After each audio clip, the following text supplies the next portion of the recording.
This is a horror game podcast. It is meant for mature audiences. It may contain adult language, violence, and sexual themes, as well as shocking revelations. Viewer discretion is advised.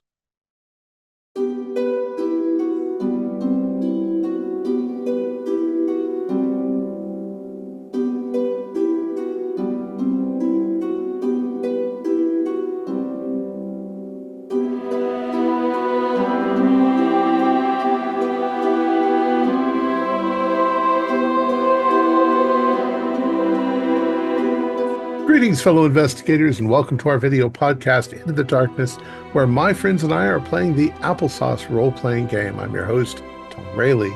The scenario is called Familiar Sights. It was written by S. John Ross, who is also our game master, and this is a long one-shot. Before we begin, I just want to mention that our funding comes to us mostly through our Patreon site. We don't monetize our videos so that you don't get commercials or anything like that. Your generous support helps us to pay for our website, our club space, and anything that goes into our video production. It's your support that keeps us going, and we deeply appreciate it. So without any further delays, let's begin our journey into the darkness. Yes, John? All right. Welcome to Familiar Sights. The village of Copia sits high in the hills of the east treading of Kalambor, and it is away from the world, and you are away from everything. It's a village of just 100 and change people. You are currently down in it as the village is welcoming the arrival of the bone merchant for his final visit before the winter sets in. The first snows are falling, and the villagers are kind of milling around happily because they always enjoy getting outsiders coming in. And the bone merchant is bringing an extra large cart full of cattle bones. The village knows you guys. They are accustomed to your presence. The mistress is not currently here. She's been away in Malden for a couple of days, but she's on her way back. You can feel her moving toward you. You can feel that she'll be here sometime around sundown. And right now it's just getting into lunchtime. And I would like to ask, what do you suppose you do when you're just milling around with the villagers? There are children there that are playing. There are adults that are getting ready for work things. And there are a lot of people that are just kind of breaking for their midday meals. A lot of the kids are always interested in the animals. And the smells that are all around us right now of cooking fires. Absolutely. Oh, my. The bakehouse is busy right now. This town has an old inn. You never get visitors really staying at the inn, and it's all residences now. But once upon a time, it was believed this might be kind of a health retreat. That didn't work out. And the kitchen from the inn is doing a lot of its midday cooking right now. And it's often that they throw stuff out at the end, and then I get it. Indeed, oh, this place is an endless feast upon endless feasts. Endless feast, yes. I see Kitten over there. Kitten, what are you doing out here? I'm trying to catch the snowflakes as they fall. I'm running after them and trying to catch them under my paws and lifting it up, and it's gone. And I'm so surprised and so confused. And then I get distracted and run after another one. So success after success, and then the vanishing. I got them. Yes. It's like nature itself is mocking us with the fleeting life of the snowflake. Oh, why are you so morbid, skunk?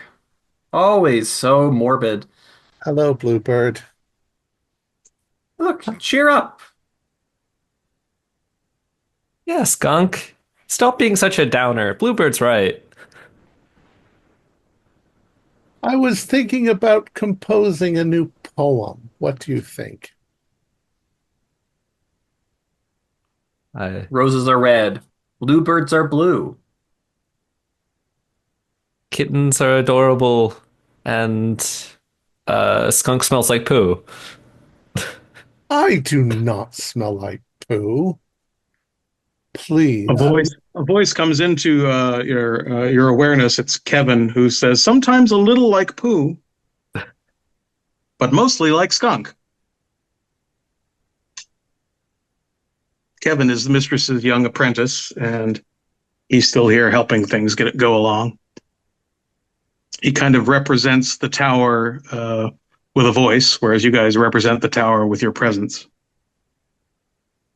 Are we able to converse with Kevin? Yeah. Kevin can understand you. You can understand Kevin. You can also talk with other animals with no problems. You could talk with Mistress and with Kevin with no difficulties, but the other villages don't understand your voices.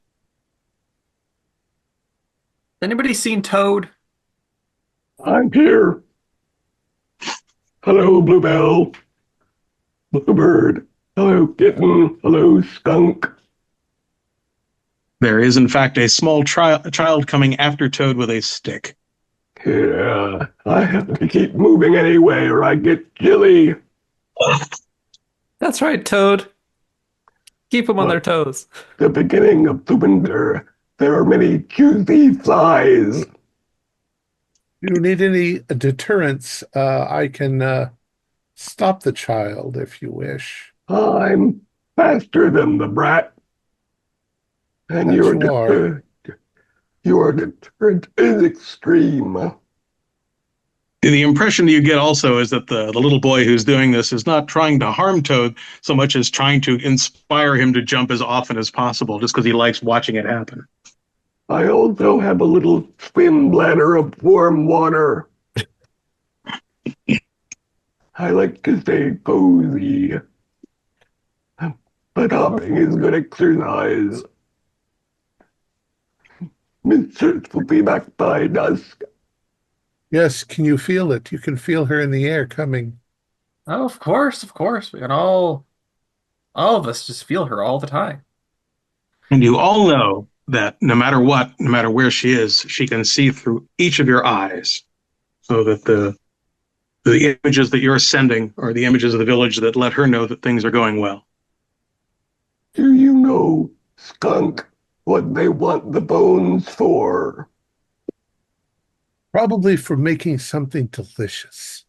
You know it's for the buttons. The cattle bones are used to make the buttons that the village sells. Those strange little round things they use to fasten their skins on. Mm-hmm. Those are the best toys.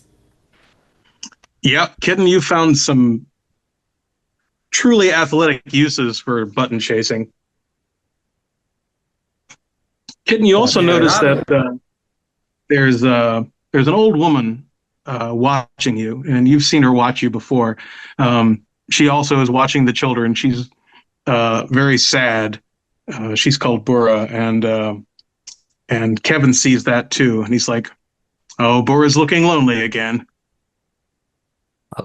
I'll go up to her and rub my shoulder against her leg, and she smiles and gives you some pats on the head and tries to go in for the chin scratch. And I'll turn and let her scratch my shin, and then just when it's getting good, I'll nip her on the thumb and run away. And Kevin leans down and says, "That's good. It's best not to spend too much time with her." What? Why not? What's wrong with Bora, Kevin? She's sometimes disloyal to the mistress. But no one's disloyal to the mistress. She's the mistress.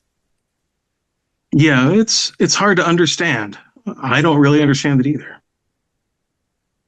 Do Toad or Bluebird or Skunk, have you ever heard of anyone be disloyal to the mistress? I don't know how. How would you? Can't What has she imagine done? why. Yes. I mean, maybe they just don't know how wonderful she is. That must be the problem. I agree. I'm sure if they were properly introduced. Kevin's like, "I think there's probably something to that. But in any case, she's warned me to warn everyone away a little bit, and it's been helping, I think. Maybe if people don't talk to her as much, she'll think about what she's doing." I think humans aren't really very well connected with the world around them. and it makes them sad. Well, I try not to take that too personally, Skunk. Well, you have insights that others don't. Well, I'm learning. I mean, what's Well, there to I be think it's, sad about on such a lovely day? I mean, the village is in high spirits. The snowfall is lovely. I mean, it's a little cold. Shake all the it, snowflakes off my back, but it's. it is pretty.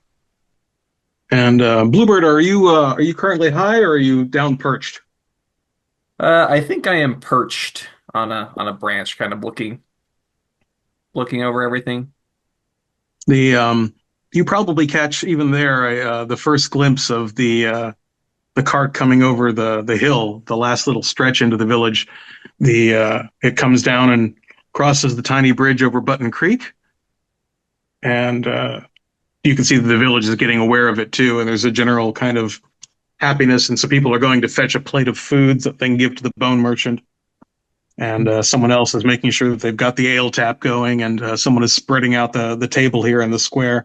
And a couple of people are starting to build a little fire pit. That's And you notice quite. something unusual. The Oh, bone merchant has more company than he usually does. oh, looks like we have more visitors. Oh boy. Instead of one old fellow that normally brings the bone cart by himself with his donkey, you have him and you have the cart, but you also have three additional people and what looks like you think that's a wolf. Hmm. I I'm gonna go. I'm gonna fly over there. All right. That's what you see, Bluebird. Getting wolves are dangerous. Oh, that's I'll be fine. I'll be fine. Bluebird, you can swiftly get over in that direction and get a much clearer view. Absolutely, you've got the bone merchant as usual. He looks the same as he always does. The And he seems to be just kind of chatting with his new road companions.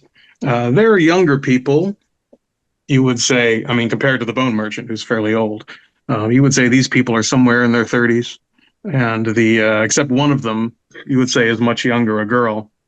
There are two women, and one tall, kind of unusually thin man, and that's definitely a wolf walking along at his side. The What's more, you see that the youngest woman is also cradling in her arms something that looks like a swaddled baby. Oh, well, I will alight um onto the edge of the cart. The uh, the bone merchant recognizes you. The bone merchant knows you, but the bone merchant does not show his recognition, and just kind of keeps on with his conversation. And he's like, "Yes, I'll just be dropping off all of these and heading back quickly. It'll take me till sundown to get back to my village, so I'll just be on my way after I've delivered. But I'm sure they'll have a room for you or something." And then the tall, thin man says to the youngest girl, the one carrying the swaddling bundle, he's like, "Head off to the south. Go that way to find the tower. We'll meet you later." And she peels off the road and separates from them.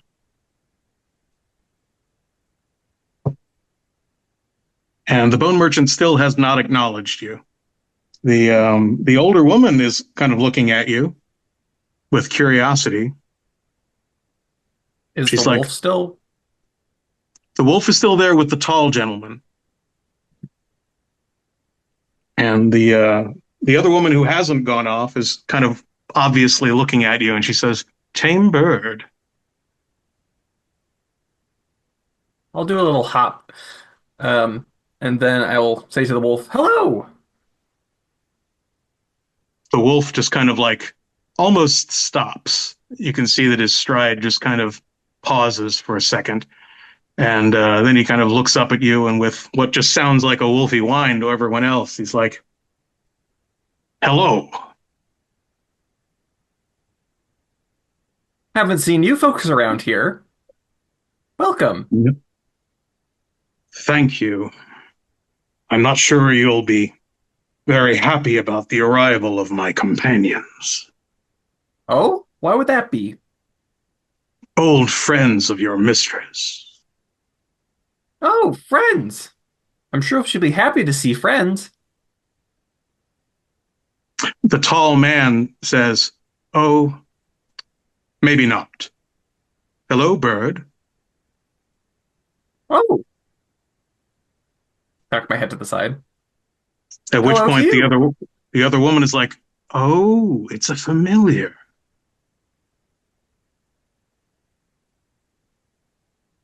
The bone merchant only hears the human parts of this conversation. And so he's just kind of like, huh? Familiar what? It's bones, cattle bones.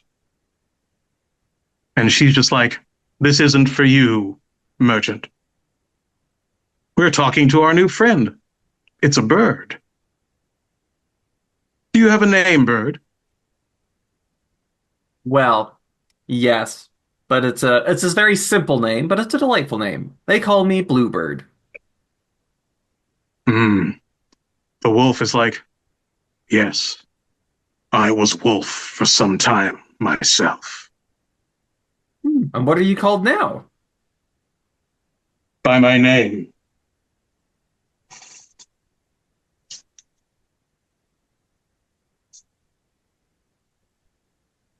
Oh, well, He doesn't add more than that. I'm glad people refer to you by your name. That is generally how polite society functions.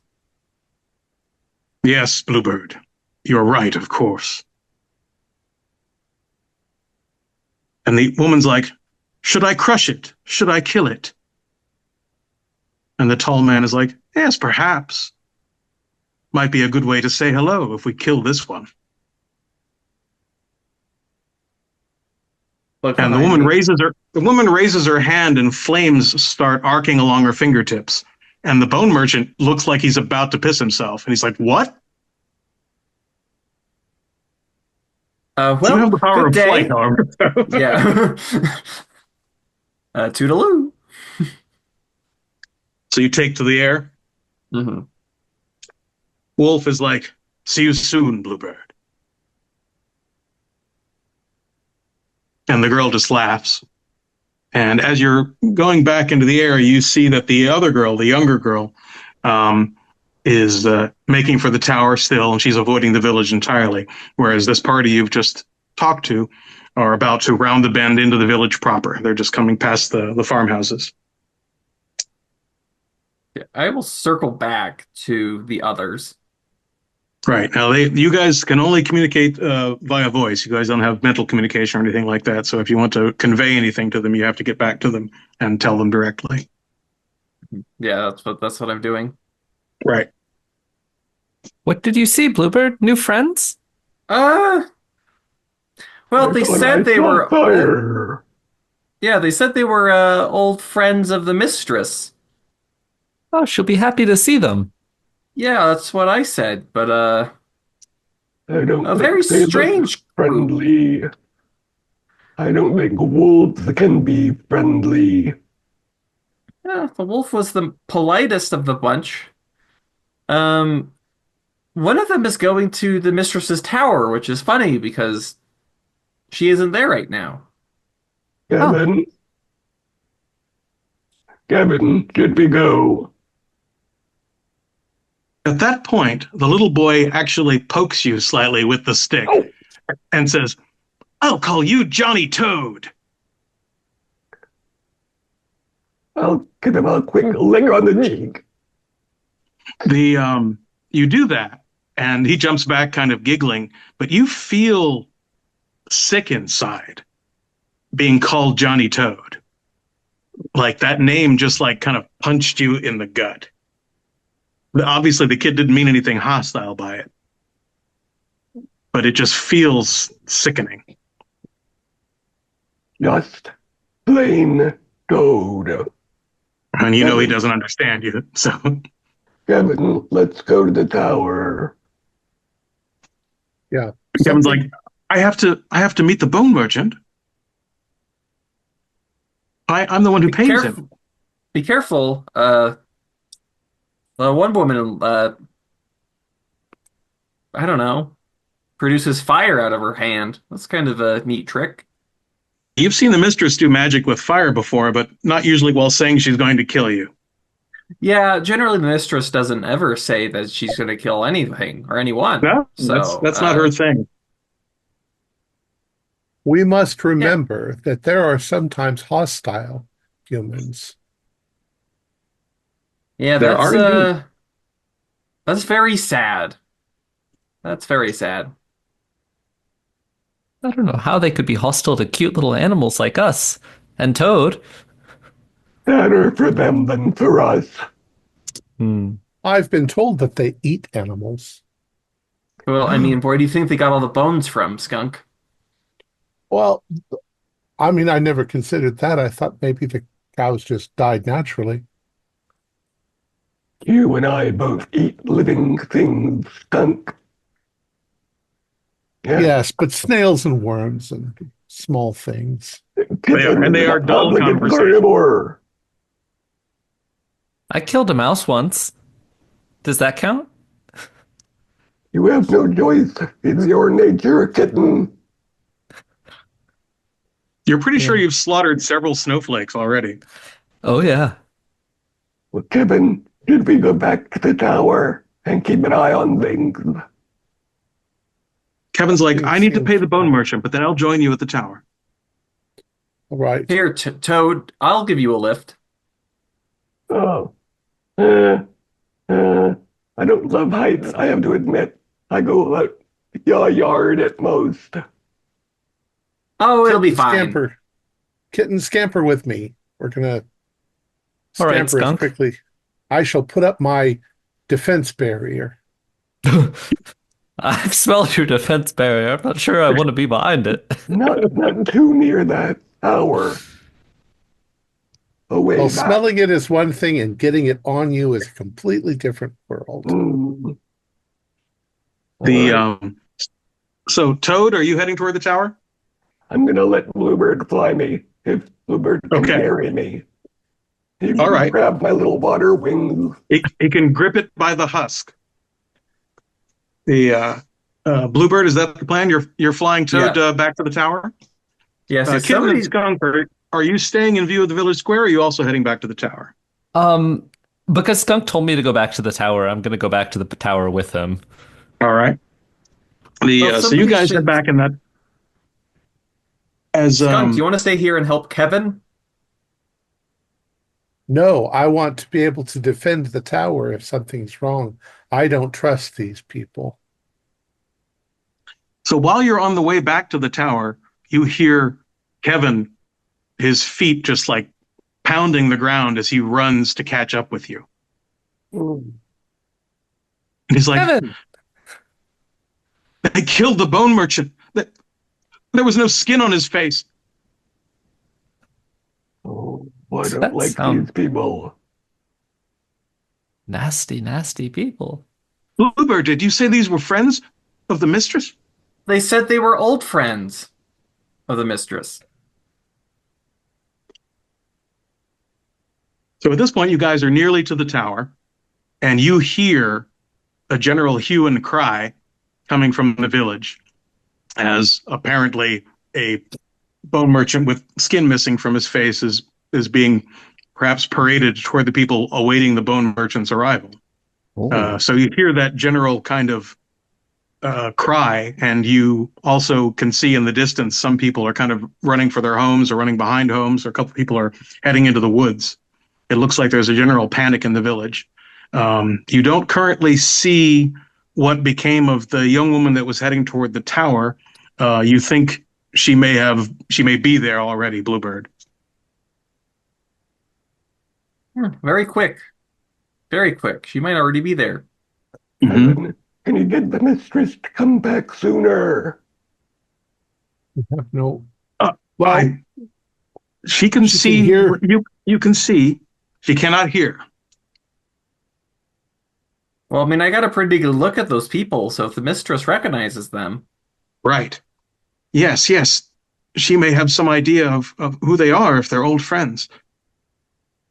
Kevin's like, I'm not sure what to do about the bone merchant.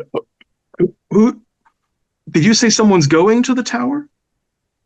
Yes, a young woman with a baby. Friend of theirs. Yeah, she was with the bone merchant, or So, right. So we'll be careful. He just kind of like turns toward the tower and just kind of like makes himself march toward the tower. I have been told as well that some humans can be liars. These may be liars.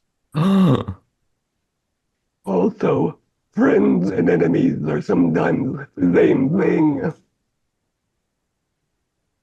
well, hold on, Toad. I'm gonna run to the tower as quickly as I can go at this point. Thing with Kitten. So to walk into the tower's main entrance, you pass through the garden. Beautiful at all times of the year. There's some candleberry bushes growing there, and because it's falling into cold, the candleberries are starting to glow.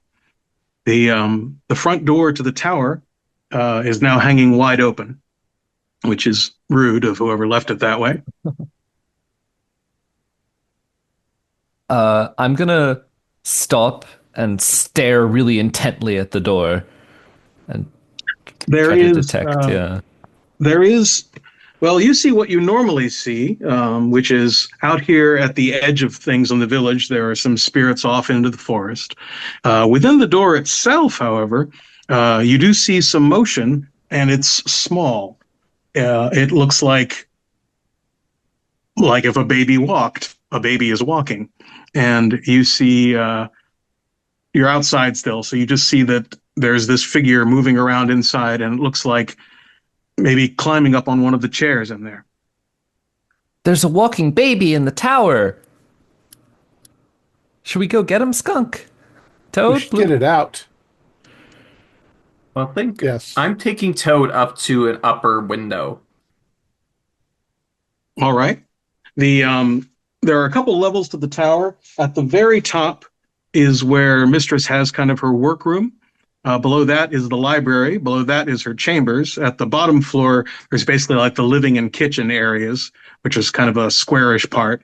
And then below that is the cellars.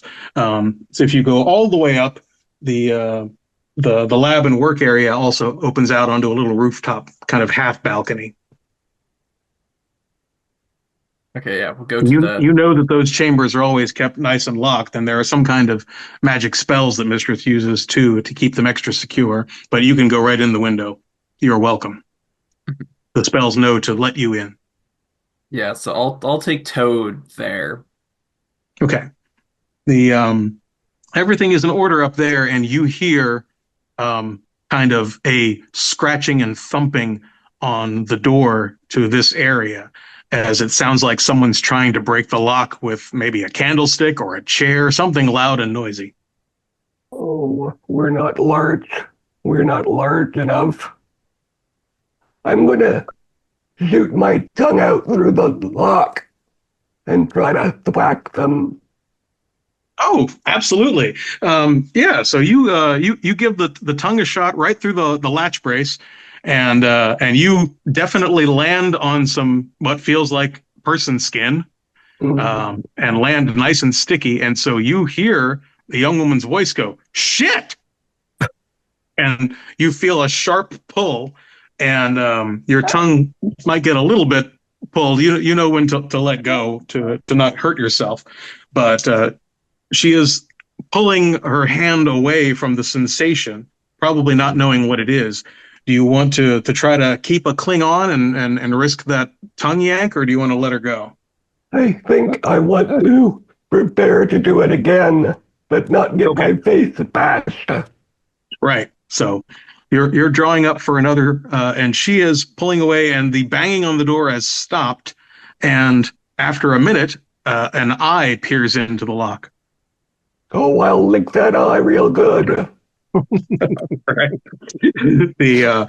So you plant it right in her eyeball. That doesn't stick very well, but it certainly strikes her in a way that makes her just kind of fall backwards. And you hear the sound of her butt hitting the floor out there, and she's like, "Shit!" again. I'm going to try to sound as big as I can. You are not welcome here. And she's like, "Oh, well, I don't care." She clearly understood you. Kitten, what are you doing down on the ground? I'm scampering into the ground floor, looking Skunk, are for. you going in as well? I am. Okay. I'm running in and I'm yelling, remove yourself from our house.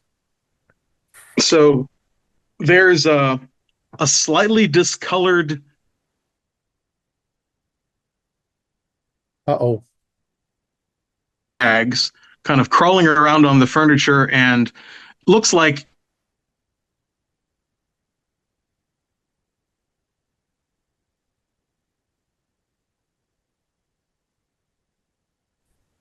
you.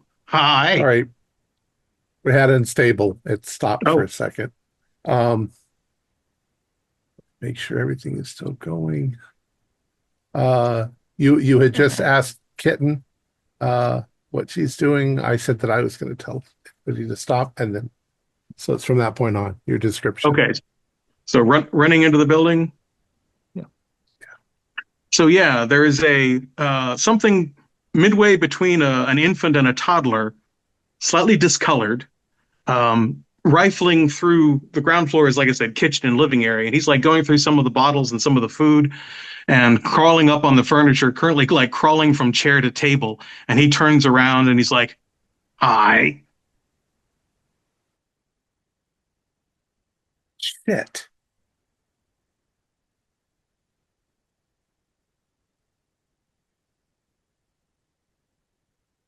She's our friend. We're her friend.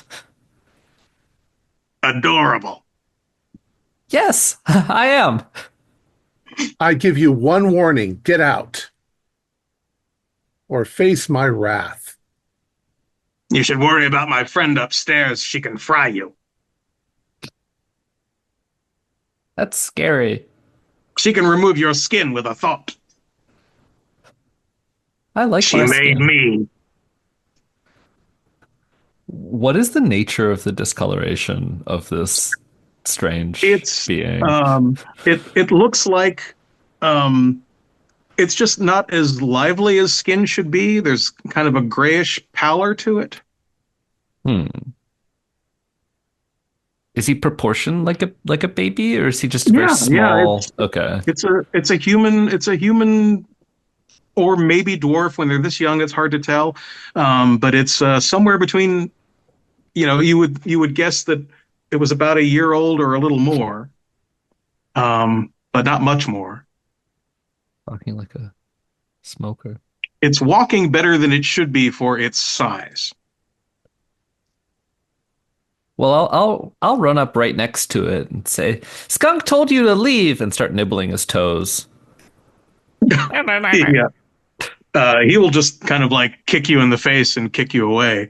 He'll be like, "Quit it. Our quarrel isn't with you. We're here for the mistress." Well, I am going to I'm looking up. I'm going to run upstairs Okay. to find this The person. so you come into the other side of the scene we've described earlier, where now the young woman and she looks angry and pacing, and she's just kind of now talking to the door with Toad on the other side. Toad's told her to fuck off, and she's just kind of like pacing, like wondering. She's like looking around, seeing if she can find some tools. But this is the library out here, so all she sees is books and candles and things that she doesn't have much. She has a heavy candlestick that she was using to try to bash the lock open, and she's still kind of holding that.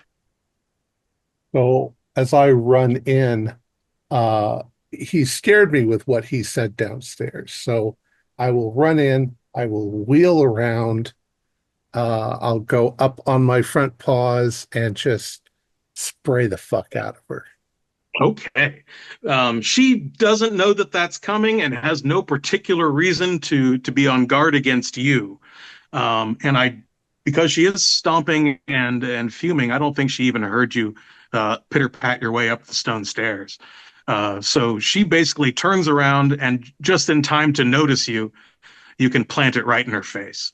And you've seen occasionally when you've had to do this to like an unruly bear or something, she just gets an instant stunned expression and then just starts coughing and gagging and barely holds her balance as she stumbles against one of the bookshelves. And the Toad, on the other side, you and Bluebird hear that something is happening.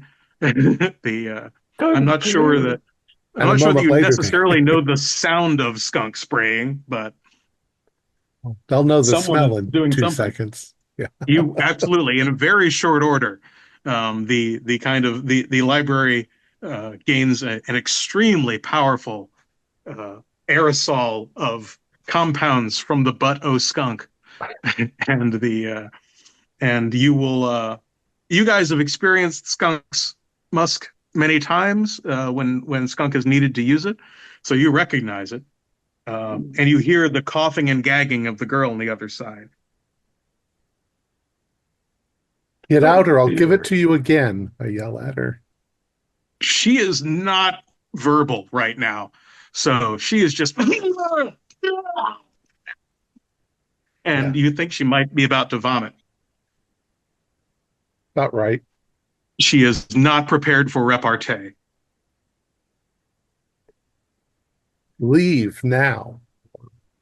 She's also not really good at seeing right now, so so her ability to leave is somewhat limited. You do respect that. Right now she is just trying to climb her way up some bookshelves and taking some books down in the process. Right. And she does finally choke out a word where she's like, "Die," but she doesn't seem to be able to do anything to back that up. Oh, I hope she doesn't hurt those books. They're first editions. Some of them are. Many hand-scribed. Well, Toad, if you want to man the door, I'm going to go check on Kevin. And Bluebird, you have window access to every level of the tower whenever you want. You don't have to deal with all these doors and things. Yeah, Kevin can help kick her out. Go get Kevin. Kevin has been down at the ground floor outside, kind of waiting to see what was going to happen with Kitten and Skunk down there. Meanwhile, Kitten, you're still down there. You know that Kevin is nearby. He's outside in the garden, just kind of like looking kind of helpless and scared. But you're still also dealing with this little toddler creature. So, Kitten, how's that going? So he's not really reacting to my ferocious toe nibbles, and has sent me off reeling a little bit. So I'm gonna run out to Kevin. Kevin! And probably in similar time, Bluebird is going to be arriving. Bluebird, how's it going up there? Well, there's some woman trying to break in currently in the library. I think Skunk got her, but... There's a weird baby creature down in Mistress's cabinets down here. I'm frightened. No, don't worry, Kitten. You're okay. You hear some bottles crashing inside. Oh dear, oh dear, oh dear. Kevin, we might need your help to get these people out of this tower. Yes, of course. What should I do? Well, first you should help get the woman out of the tower, and hopefully this little baby of hers will leave with her. I'll go command her to leave. You can tell he's he's kind of putting on his spine, and he's kind of like bracing up his shoulders, and he's marching right in there to deliver a command. As a show of support, I will just land on his shoulder. Right on. And puff out my chest. He is very encouraged by your presence, and he marches right into the ground floor and sees the little toddler thing just kind of like rummaging through bottles, throwing stuff on the ground, looking through whatever he can find. And you can see that he just pulled out a big old knife, and he's kind of looking at it admiringly, like letting his eyes rake along the gleam of the blade. And he's like, yes, this will do. And Kevin just kind of stops and is like, that is a baby. I'm ignoring you. And he just starts marching up the stairs. I am commanding you to leave the tower. Everyone? Now you're going to get it. Right? Kevin's coming with a command. Skunk, you still have... She's standing up now, and you can tell that her eyes are just streaming, and she's like just kind of like blinking and crying to like get her vision a little bit clearer. And she's managing to breathe regularly now, but she's obviously a mess, and she's still... You're in an enclosed area, so there's still tons of musk in the air that she's like just inhaling. I will run around to where she is. I don't think she can clearly see me yet. No, you're fairly certain that she's barely regaining her basic visual acuity. Is she wearing a dress or something like that? She is kind of a simple smock type affair. Are her legs bare? Her legs are bare. She's also, her emotions, by the way, are mostly rage, but there's also an undercurrent of absolute bone-deep fear. You don't think it's about you. Okay. I will use that to my advantage, and I will say, you best be afraid, and I'll rake my little sharp claws down her leg. She jumps back and then falls over again because she was barely keeping her balance as it was. And she like falls into a reading table and just kind of catches herself on the chair and is just kind of climbing back up the table. And she's like, little beast, disgusting little beast. Get out. She tries to do that. She like is finding where the spiral stairway is to get back down to the next level. And at that point, Kevin comes storming up with Bluebird on his shoulder, and Kevin is like, I command you to leave. And she just practically knocks Kevin down as she just works her way down the stairs in half a run, grabbing the wall as she goes to keep her balance. And Kevin is like, oh shit, Skunk. Good job, Kevin. Now let's go make sure that she leaves. Kevin is now just backing down the stairs. Like, oh, gods. Kill yourself, Kevin. You need to push them out and lock the door. We can't do it. We don't know how to lock the door. No, it's not something you can really do. Kevin does know how to lock the door. Downstairs, Kitten, the imp is playing with knives. Kevin has gone upstairs, and you hear what's going on up there. Kitten is basically, or rather, sorry, the imp thing is basically ignoring you at this point and just like gathering items into his little arms.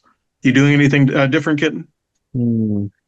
I see the knife and I get excited because it reminds me of food, and sometimes I get a little treat when Mistress is cooking.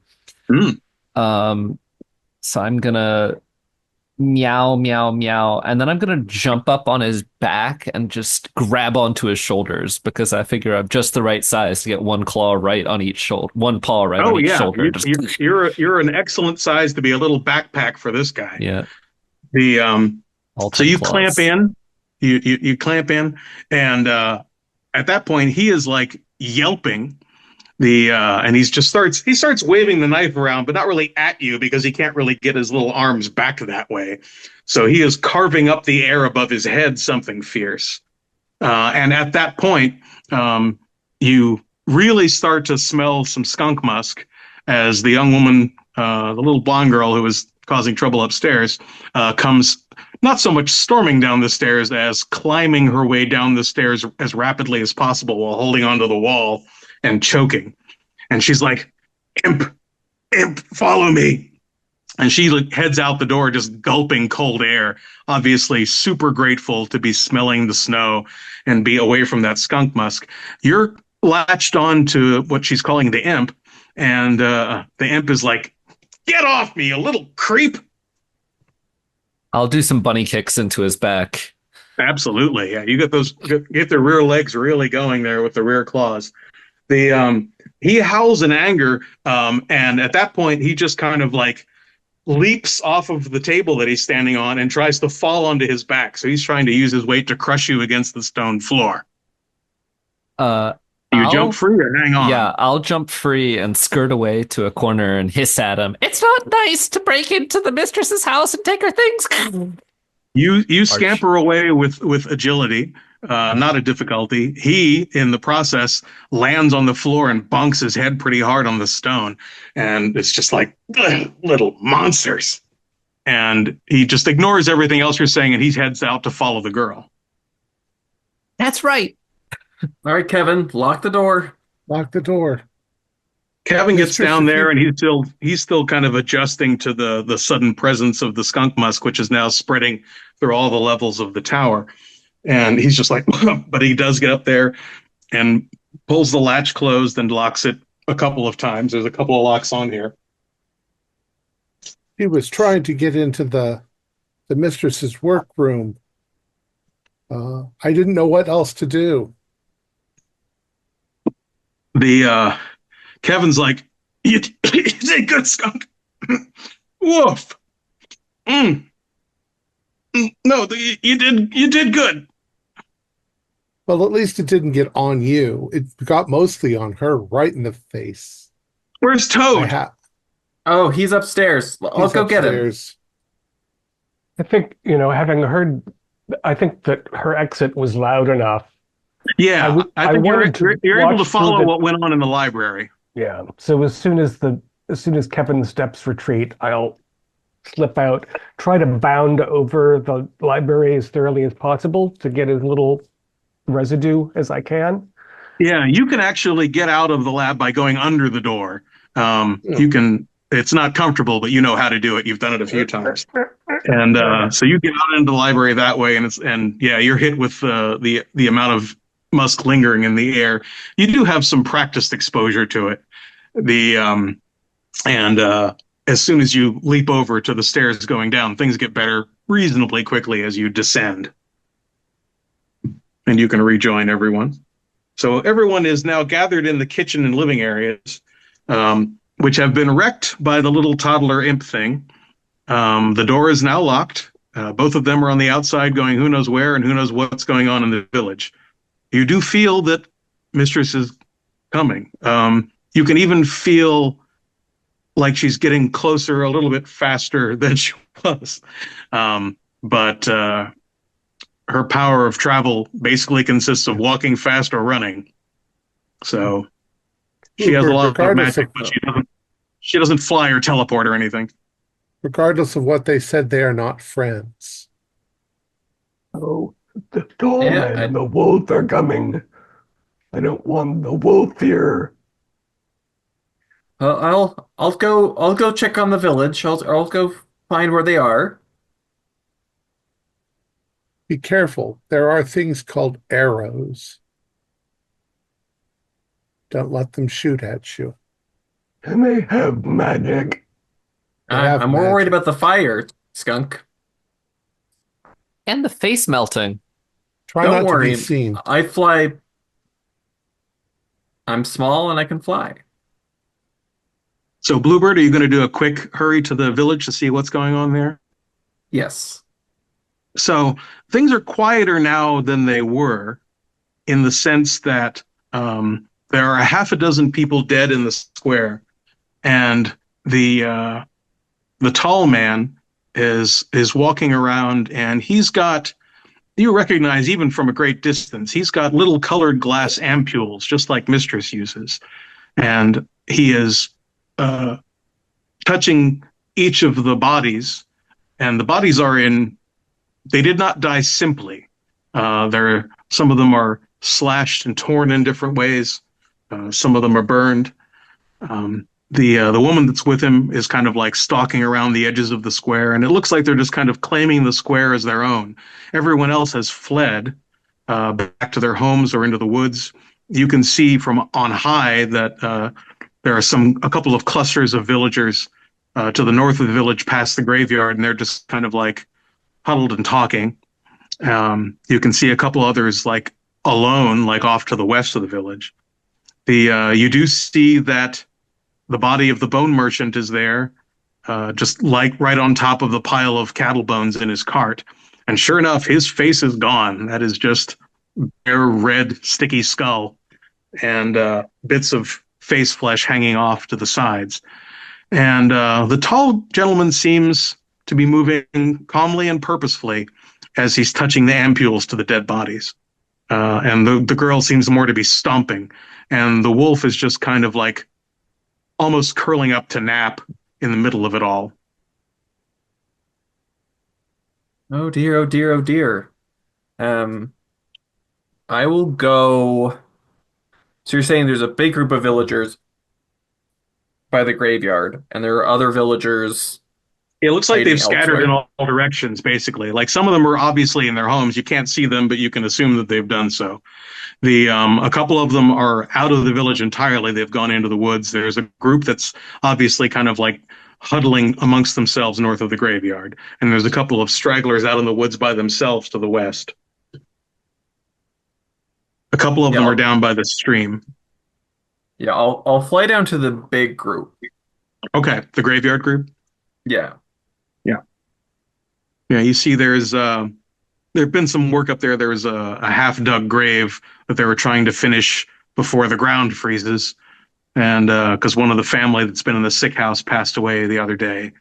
So it looks like these were some of the people who were doing the digging work, as well as some of the craftsfolk who fled from the village, and they're all just talking and kind of animated and fearful. And one is trying to describe what he saw, and the other is trying to describe what he saw. And this woman is just crying and describing what she saw.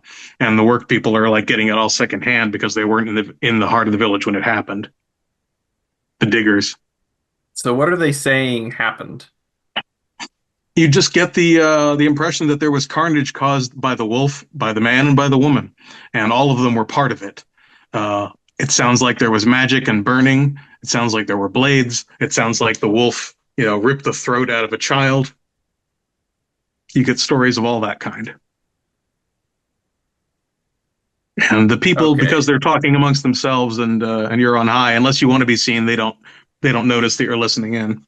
Yeah, I'll go land on one of the graves by them. Okay. Do you want to be seen? Yes. Okay. So they will notice you, and they're like, "Look, it's Mistress's bluebird." And a couple of them kind of like they adopt that kind of, hat in hand kind of coming up to beg for help kind of expression that they do sometimes with Mistress when there's trouble, and they just kind of like come up to you with their heads bowed, and they're like, "Bluebird, can you get the Mistress to help us, to protect us? Can Kevin protect us? Can you protect us?" And they know they don't understand Bluebird, but they know that you can listen to them. Mhm. Yeah, so I will I'll chirp at them. Mm-hmm. Um and I'm basically um how close are we to the tower? You can be there any human could be there in a couple minutes. You can be there in less. Yeah, I'm thinking to myself, The tower is only like a quarter mile from the heart of the village. It's very close. yeah, I want to basically chirp and like hop, like to try to get them to follow me. A And I couple of want them to get the lead, idea. yeah, Like and I want to lead them to the tower. one of the diggers kind of steps forward and plants his shovel in the ground, and he says, "Bird, I cannot fly." And the others like nod. They're like, "Yeah, good point, good call. Yeah, Yeah, good so thinking." I'll fly a little bit and land. And do a little fly hop. Yep. All right, you've got them following you. Are you leading them through the village or staying clear of the center? I want to stay clear of the people who are butchering people in the town. And you're getting into the tower. Yes. Okay, so while that's been going on, back in the tower, what are the others doing? Kevin, has the mistress taught you any magic that could be used to protect us? I mean, a little. It's probably dangerous if I try anything really impressive. I can light candles. I can lift some small things. I can make kind of little pictures. They look pretty phony. Uh, I can calm myself down. I should do that one. Well, we have to find some way then to barricade the tower. Can you light things that aren't candles? Yeah. I mean, if I've got enough time, and if they take to flame easily. I think the woman's hand looked pretty fast. Oh, well, fortunately, she was amenable to commands, so there's that. We have that. You're not entirely sure you really have that. Is there some way you can hide the tower from them? Oh, his eyes just grow wide, and he's like, there are books that have spells that can hide big things, but that's a big job for Kevin. That's it's a big. That would be. I could. The mistress has some ampules in the lab. I could use some of the ampules. Maybe. Do you want me to start reading, or should I put some tables in front of the door? I think that'll tables slow them down. A little of both. I'll get a table over there. And he drags one of the heavy tables that the imp had been crawling on earlier and just slides it over in front of the door. Make sure the locks are secure, and then he grabs there's a little ale cask he pushes that under the table to add a little weight to things stopping the door, and looks around and puts a chair on top of the table and kind of doubts himself that was actually going to do anything useful. And then he looks around. He's like, I'll be in the library, and I'm gonna hop up on the wash basin and grab wrap my tongue around a clothespin and hop over to him so that he can prepare himself for the. He takes the clothespin gratefully from your tongue. He's like, "Thank you very much, Toad." And he plants it onto his nose, and he's like, "That'll help." Good luck. We'll keep an eye out. Is there by chance a cat hole in the door so the cat can go in and out? There is no cat flap. No, Kitten's a new arrival, and there hasn't been cause to do that kind of modification. But the no cat flap, alas. Bluebird can get in and out easily through the windows and the balcony. And Kitten, you can get out through the ground floor windows, and maybe if you're feeling very daring, through the second floor window. Oh, the second floor is a little scary, but the first floor I think I can manage, at least to get out. Yeah, it's like out of the first floor slit windows, it's only like a 4-foot drop to the ground. It might be nicer in the garden after all. I shall set up as a deterrence weapon of last resort. I'll stand here near the door guarding it, and if anybody breaks in, I will give them everything I've got. All right. It doesn't take too long, Bluebird, for you to get your group back toward the tower. Along the way, you do not run into the blonde girl or the little baby thing, and you do get back to the gardens, and they just kind of gather with you outside the tower.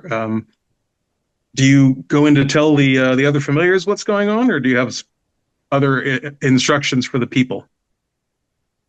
Um,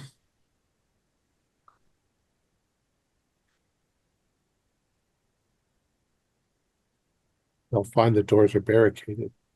Yes. yeah, that's But But we at can this point, unbarricade them and let there's them. no cause yeah, to notice that. yeah. I'll go up to the door and I'll be like, "Hello." Who Hello. goes there? Oh, come on, skunk. You know who I am. Skunk. Are there enemies with you? No, villagers. The people with the bone merchant have been killing people in the village. Kevin's barricaded the door. Um, we can't unbarricade it, but Kevin can if we're going to let the people in. Did they bring Well- pitchforks? They have a couple of shovels. Mm, I'll go So- run grab Kevin to get him to unbarricade the door to let the people in. All right, he was just rifling through some books. He comes pounding down the stairs and debarricades the door and lets the people in. And they start flooding Kevin with questions, and Kevin starts answering as best he can, which isn't very well.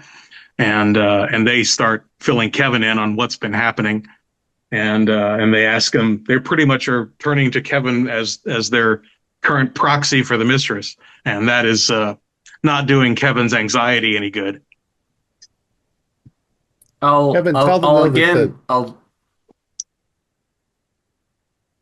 I'll land on Kevin's shoulder. Okay, just try to give him that. Yeah. boost tell of them that she's on confidence. her way. We can feel her coming. And Kevin's like, yes, that's right, and he said, people, the mistress will be here at sundown. She is arriving, and we just have to wait a little while. How long before the sundial says the sun's going down? About 2 hours at this point. If the people in the village are in the mood to kill more people, they'd have time to kill a lot. Bluebird, what if you fly to find? We don't actually know where she is, do we? You always know her direction and distance. You don't have a map in your head, really, of the area beyond the village. You know that there is a winding road that goes to other villages that go eventually to the town of Maldron, where she was. But she's somewhere in the hills, somewhere on the road. Well, I'm sure she has seen what I have seen. I don't know what going to her would Well, do. she can't hear what we're saying. You could Right. give her a full account of what's happened. Should the people stay here in the tower? I feel like those mean people are going to come to the tower, so it might be safer if we send the villagers off into the woods for a while. That one girl was definitely intent on getting into the lab. I don't know. She'll have to think twice before trying to get through all the villagers. Indeed. But we Let saw- alone the skunk. But the tower itself, they just knocked the door down. It's not like it's magically warded or anything, or at least not. Well, in it the way wasn't. that- It wasn't even locked. It's not normally. Mm. The during the course of the midday, the door is often just opened if anyone wants to come in. The villagers generally are very polite and always knock anyway. But these visitors have different manners. Okay, well, how long, if I know what direction and how far the mistress is, Mhm. how long would I estimate it would take to You could- fly there? You could get to her in a little over half an hour. Okay. Um, And she would still be an hour and a half away at that point. Right. well, do you want me to gather more villagers or go talk to the mistress? I can do either. She may have useful things to tell us. I mean, she may be able to tell Okay. us. Yeah, I'll go to her. Okay. Be careful. The three of you, be careful. And Kevin, be careful. If you think that people will be safer away from here, you should send them away. But if you think that they can help you keep the tower safe, You're asking Kevin? yeah. Yeah. He's like, I'm sure they'll be willing to try. Okay. Well, Maybe the mistress can make you a very big bluebird and you can fly her back. that would be quite something, Toad. I'll run that idea by her, but I will then take off and start flying. All right. Yeah, you can beeline and fly your little bluebird heart out. So the villagers and Kevin are engaging in panicked conversation. Kevin is explaining to all of them, just like, take a seat, have something to drink, keep yourselves warm by the fire. I'm trying to study some magic to help us, maybe. And the Kevin looks around to the skunk and kitten. He's like, should I be working on that spell, or should I be trying to get more people? Ooh. No, I wouldn't leave. It's too dangerous. Work on the spell. I'm going to try to kind of use my expertise on people. I'm thinking she was after something in here, something that she wanted. Toad, um, did you see anything up there in the workroom that girl might have wanted? She seemed pretty desperate to get in there. I'm sure our mistress has many secrets. These people are wizards. There are indeed many fascinating toys up in the lab. The mistress has a magic mirror of kinds called the Cathreptus, that's like bubbles with colors at its edges and allows her to peer into different things in the village. Actually, she can use that mirror to visualize what she can also see through any of your eyes. She also has this beautiful wall rack of her ampules, the glass things that are important to her magic in some way. She has lots of potions. She has lots of little tools, wands, and rings. The gemstones that you believe have special properties. Any number of things. It all looks kind of like treasure to you. It all looks shiny and valuable. What she could have been after in there. I just don't like that they are 3 wizards and a wolf. She is 1 wizard and us. I'm curled up purring in the lap of the most likely seeming villager. Just There are plenty of villagers happy to distract themselves from their fear and confusion by petting kitten. Whichever one is most allergic. exactly. Right. It's terrible eye itching going around. I think I'm going to go and watch the path from the village. I want to know when they're coming this way. If you get any kind of high position in the tower and look toward the village, it's arranged so that you can see most of the village from the tower. Out on Mistress's balcony, you can see more than half of the village, except for a few things that are blocked by cottages and by things like the sick house and the inn. You can see street activity and things pretty clearly. And it looks a lot like it did earlier. It looks like the entire group of visitors is now reunited because they're all plainly visible down in the square. The villagers are avoiding that area, and it looks like they are engaged in some kind of animated conversation about what they're about to do. But they seem like they're a little bit responding to the fact that the blonde girl smells bad. But other than that, they seem to be in a productive state of mind.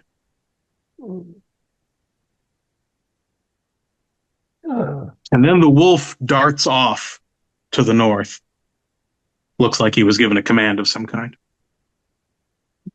Mistress has come in from the north, yes?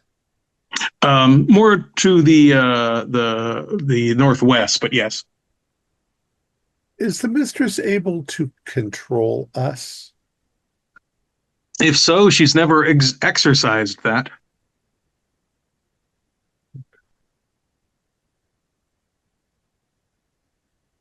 I don't know. On a whim, I think as long as there's nobody coming, at least at the moment, I'm going to run upstairs. And I don't really have any way to get into that room, do I? It remains. There is a gap underneath of it that you have more trouble getting under there than Toad, but if you fight with it, you can probably wriggle. Okay. I will struggle with it to try to get underneath. I guess I'm good at digging. It's not really digging, but no, it's stone floor, unfortunately. But it's also slick enough that once you get some purchase with your legs on part of the door, you can kind of launch yourself through in a painful way, but you can get there. And once I'm inside, I'm going to look around and try to be very sensitive to myself in case she somehow manages to tell me what thing I should hide. Right. You do know at least that everything you're looking at, she can see too. But if she's trying to get any kind of signal to you, you don't pick up on it. Okay. Well, maybe she'll talk to the bluebird, and the bluebird will bring back a message. So I'm just going to. I'll take a position here. If somebody breaks through the door, I'm getting them in the face. Okay, so you're stationed in the lab. Kitten is stationed on the laps of villagers. The bluebird is beelining for the mistress. And what's Toad up to? I need to refresh myself in my little warm fountain. It feels good. Yeah. The plus breathing oxygen through the fountain water is a little bit nicer right now than breathing the air in the tower. Right. Very, very little musk getting through the fountain water. Yep. Yeah. Much more refreshing. After I'm comfortable, I think I'm going to station myself outside the tower, but there's no hurry. Right. So we can blip ahead to the part where Bluebird arrives at Mistress. The Bluebird, very much as you felt, she is on the road, and you can see that she's hurrying. Mistress does not travel by horse. She prefers to stride everywhere, and she is striding at her maximum stride when you fly down to see her on the road. She has just left this little village behind, one of the last ones before just the long forest to get back to Copia. And of course, she's been seeing through your eyes the entire time that you are racing toward her. And she looks up to you as you arrive, and she's like, "Bluebird, tell me, what have I been seeing?" There were some strange guests with the traveling with the bone merchant. They said they were old friends of yours. They killed some people in the square, including the bone merchant. One of them had some kind of small child-like creature with her, and she was trying to break into your study. What else did they say apart from old friends? I do know two of them, Barnaby and Rue. Well, the wolf wouldn't tell me his name. They talked about cooking me as a way to send a message.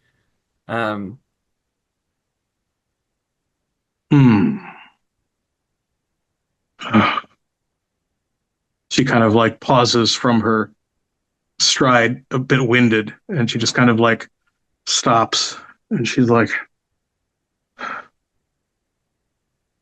"I think Barnaby would mean to kill me, and I think Barnaby would mean to kill everyone there. I don't think I don't think he wants to take what we have. I just think he is likely to want to destroy me and everything around me. Oh, that's terrible. Why would he want to do that? Uh, Relationships can be complicated. I I wasn't the friend to him that perhaps I should have been. Hmm. I find that hard to believe. You're such a good friend.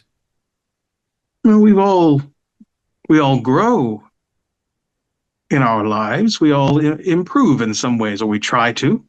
I've I've tried to. How old how old are these friends of yours? How old? I'd be. How long ago since how long have you known them? Oh, I've known Barnaby since I was a child, and Rue almost as long. Oh, we grew up together in Durandal. Our families knew each other.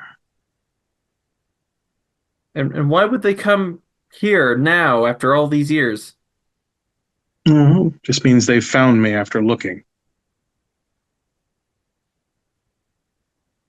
Ugh, and they again they Bluebird, I've just my magic is a lot more powerful than Barnaby's. I'm sure that's still true. But he has Rue with him and this other girl. And that wolf was a familiar, yes? uh yes. I believe so. And you said he had a name? Yes, he said they used to call him Wolf, but now they call him by his name. Oh my. That is unfortunate.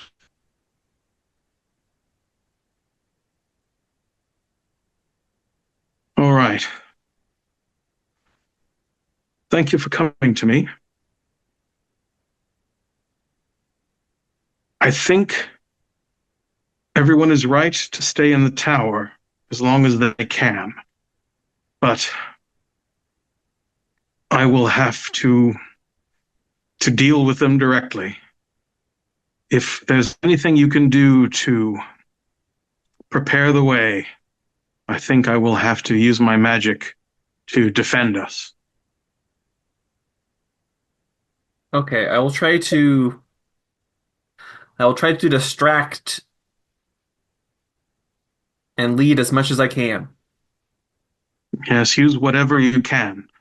Separate them if you can separate them. I know this isn't in your nature, Bluebird, but injure them if you can. I'll try.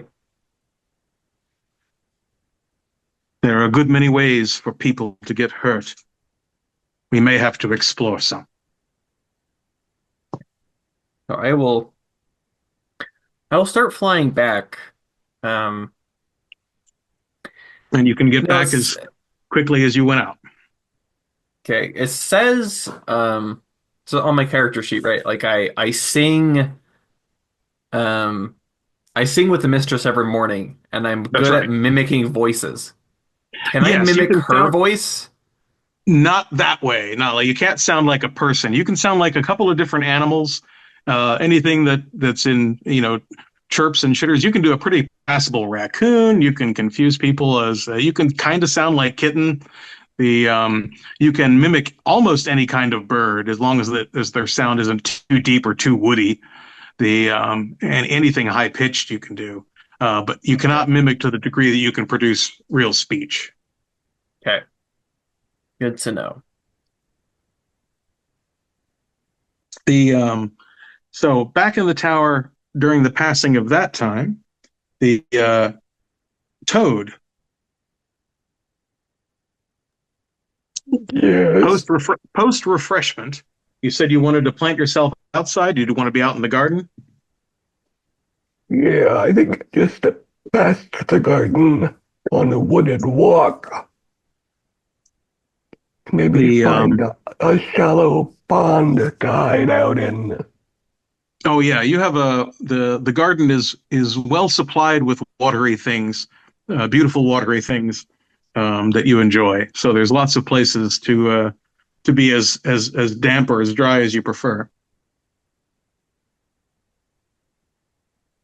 Is it getting colder still? It is, and the snow isn't falling heavily. It's just a steady flurry. But the as the sun goes down into the hills, the air is definitely taking a sharper drop into the chill. Yeah. I'll bring With my all that water. entails for you in terms of slowing your muscles down. Yeah. Water wings only go so far. Yes. The a kitten, the you still palling around with the villagers? Yeah, I think I've cuddled with the villagers quite enough at this point. They're Um, starting to have conversations amongst themselves involving the knives and other tools and talking about arming themselves, things of that nature. oh, that sounds boring. Um, Hmm. I'm gonna run up to Skunk and see, well, run up to Kevin and then past him to Skunk to see how things are going up in that part of the tower. Kevin is reading as furiously as he can with his nose pinned, Okay. Keep at it, and Kevin. he just kind of acknowledges you. He's like, kitten. And then I'll squeeze under the little door to the workshop. The and Skunk. Yeah, I almost sprayed Kitten. You scared me. You need to announce yourself before you come under the door. Hi. Yeah, I sometimes forget, Skunk. You're so wise. I'll I'm do that just next time. I'm keeping guard. If anybody comes through that door, I'm going to spray them. Okay. Okay. Well, I'm glad you didn't spray me. Uh, do you have any idea what the mean lady could have been looking for up here in I don't Mistress's stuff? There's so many things and there's smells and there's I don't want to taste anything because the magic tastes are dangerous, but they wanted something in this room. I'm Oh, hoping that Mistress has seen everything that I see looking through my eyes. yes. Yeah, hopefully she'll know what to do when she gets back. I'm scared, Skunk. Kitten, would you go out onto the balcony and keep a lookout and yell to me if anybody's coming? That's that's a great idea. That's a very good idea. Uh, I'll uh I'll run up to the balcony and stand up. Well, I imagine I'm too short to stand with my paws all the way up on the railing, so I'll Right. just sort of stand intently looking through the railing and have my ears on a swivel.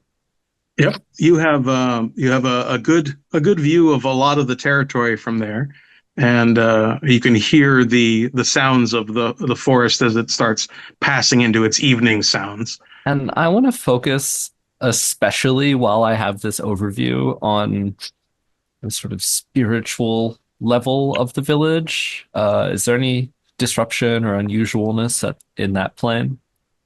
The village is usually especially devoid of stray spirits. They don't wander in, so they almost kind of crowd at the village perimeter.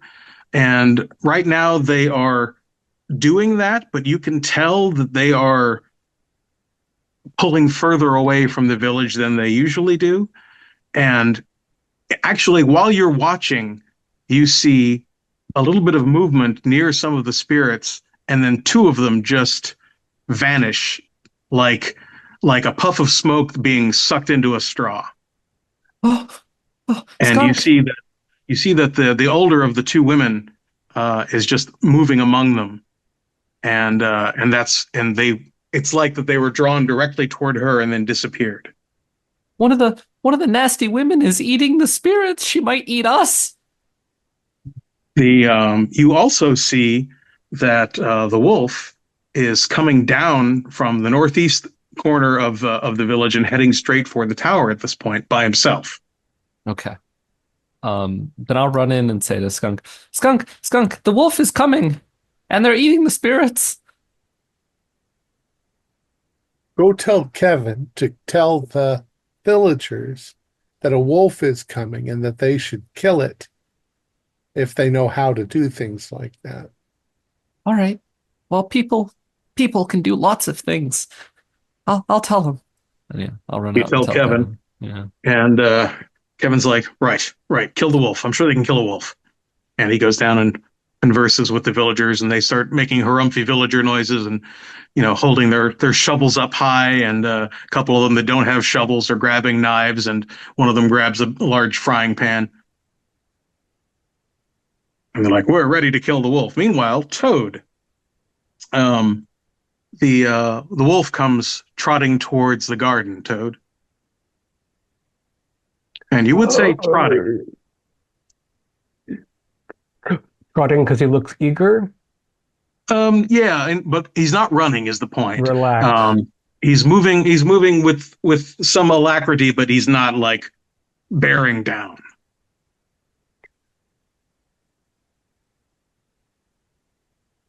I'm gonna hop into his.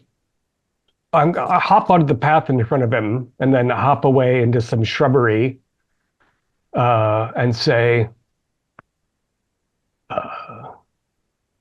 You are a familiar wolf? Yes. You are a familiar Toad. Are you just called Toad? Usually just called Toad. I see. and I have a little nasty frisson of the boy with the stick. Mm-hmm. Who do He's you like, serve, wolf? I serve the wizard who made me, Barnaby. My name is Vernon. Vernon Brace. Two names like a man. Yes, I was a man. Familiar. Oh. We didn't make you. He reduced you to a wolf. That's how some kinds of wizards operate, I gather. I don't have a lot of experience, but I was a carpenter in a city, Corrigus. I was a carpenter in Corrigus just a few months ago. And they took me to a cave, and they tortured me. The young one, Irina, I think you've seen her. She has special talents with using magic to cause agony and distress. And they took my skin piece by piece, pulled out my hair, pulled out my toenails, pulled out my teeth, just laughing. It's their nature. I wasn't a wolf then. I wasn't much of a man at that point either. And then they killed me. And they taste the spirits of the distressed dying. And it's like an experience they love. And they claim it teaches them. Do you understand? Yes and no. I am bound to my mistress by love and gratitude. You are bound to your master by hatred and fear. Yes, you're at a nicer place in your relationship than I am. But I had that too for a while, because then I was wolf, just wolf. And I only knew that Barnaby had saved me from some kind of pain and fear. And I was so grateful to Barnaby for rescuing me. Does that sound familiar? A bit so, Vernon Brace, a bit so. Tell me, Vernon Brace, Can you be released from this condition? I am no expert. I know more about being a wolf now. I like being a wolf. Now, I do know that if Barnaby dies, I will cease to occupy this vessel. I do know that if I should die, it is a great wound to Barnaby because some of my life is made of some of his life. We are the same. I know that right now, Barnaby is looking at you through my eyes, just as your mistress is looking at me through yours. The imp, you've met the imp, I've seen it. Heard it only. It's a kind of experiment on Irina's part, made like I was made, but not the same. Twisted baby instead of twisted wolf. Yes. Barnaby has been studying your mistress for some time, asking questions town to town, learning where she's been, what she's done, who she knows, learning bits of history about this place and how she became its leader and protector. I am not. Oh, sorry. Why did they kill the townspeople? They call it. Well, they call her Clara, your mistress. They call it Clara's garden, Clara's supply, Clara's stash. These are terrible things for an embrace. Yes. This is why, while I like being a wolf, and I like knowing that I am no longer in pain as I was, I would do what I can to work against my creator, Toad. Do you think if you went through these woods into the Senate woods, it would take his power away? Oh, do you believe that the Senate is real? I am sure of it. Mistress has said so. Well, even if it is, I'm not sure I know how to find it, and I'm not sure I know what it would do. But if you think that finding it would help, I would be willing to try. I know that, well, as I said, he sees you now through my eyes. He doesn't know what we're saying. But if I linger too long, he will come after me or send one of the women after me. You are faster than they by far. I am. But if I go too far from him, he would know. He feels my direction and distance. You feel this too with Clara. Please, just call her my mistress. I do not like Mistress, that name. Yes.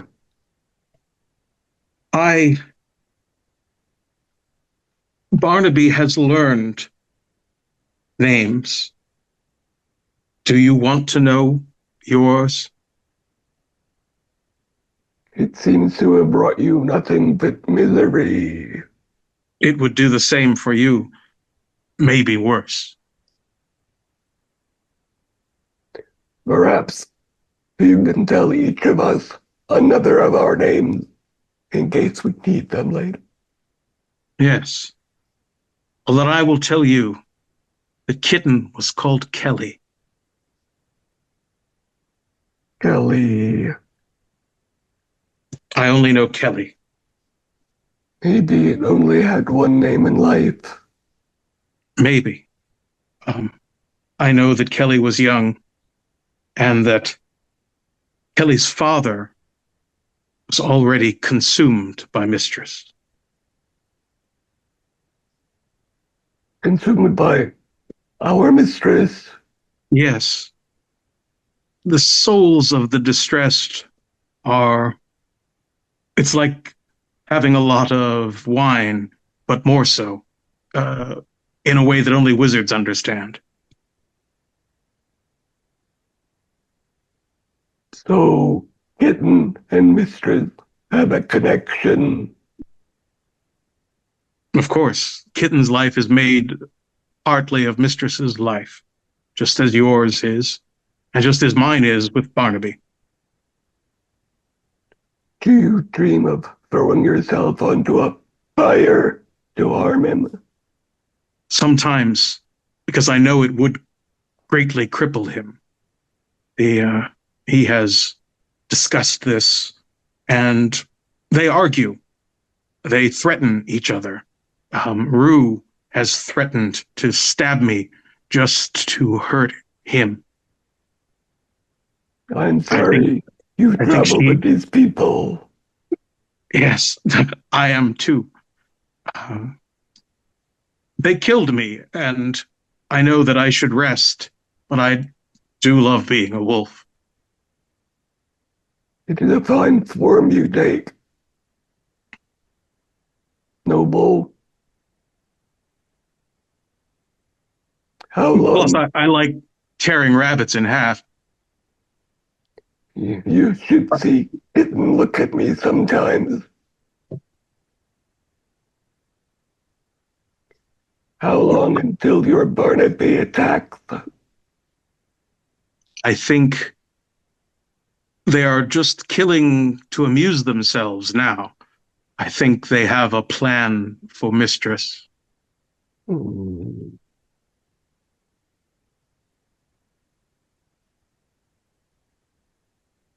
Well, sorry, laughing at the text. Yeah. Well, Vernon Brace, thank you for what you have told me. I will share it with my mistress and the others. Perhaps it will help. I don't know what will come for any of us at this point, Toad, but remember, I am not your enemy. Thank you, Vernon Brace. I understand this. I should go. I'll tell and he the darts others. off back toward the village. I hop back through the kitchen window. Mm-hmm. Yeah, I don't think they're barricading anymore either, so there's probably a couple ways in right now. The village people are there, dressed in their different costumes. Doing the dance. The Kitten, I believe you're upstairs, up high still. Yeah, up on the balcony watching. I'll watch from the balcony until I see Toad is coming back to the tower and rush down to meet him when he arrives. All right, so Toad meet Kitten and or Skunk. Bluebird is also getting back just about now. Yeah. So Bluebird, you'll be coming in on the wing. Activity on the balcony as Kitten responds to Toad's arrival, and Bluebird is coming in. So, at familiar meeting on the Airy, I'm not going to explain anything about Mistress having another name or about her consuming other people. But I'm going to say that the wolf has a name because he was a man once. And, I'll tell them the other names. The thing, the baby thing. Ugh. You pass Also on foul. what they did to Vernon when he was a man. No, just that he has a human name and that he's no longer alive. Well, obviously, anyone else may feel to pelt you with questions if they choose. Well, the mistress definitely said that she knew them. They grew up together. Or to think of Mistress as a baby. But did You've told us a lot of the other stuff, though, that what he's implying. Yeah, Um, the most I important thing might be that if Mistress can kill the wolf, it will be the man. the way to wound him. But you've gotten me thinking because, you know, we're not the first ones here. Duck and Squirrel were here before you came, and Squirrel went off into the woods to do some exploring and never came back. Do you think you know which way he went? It was so long ago, and I was just Squirrel new back then. also. Squirrel is always high in the branches, I imagine.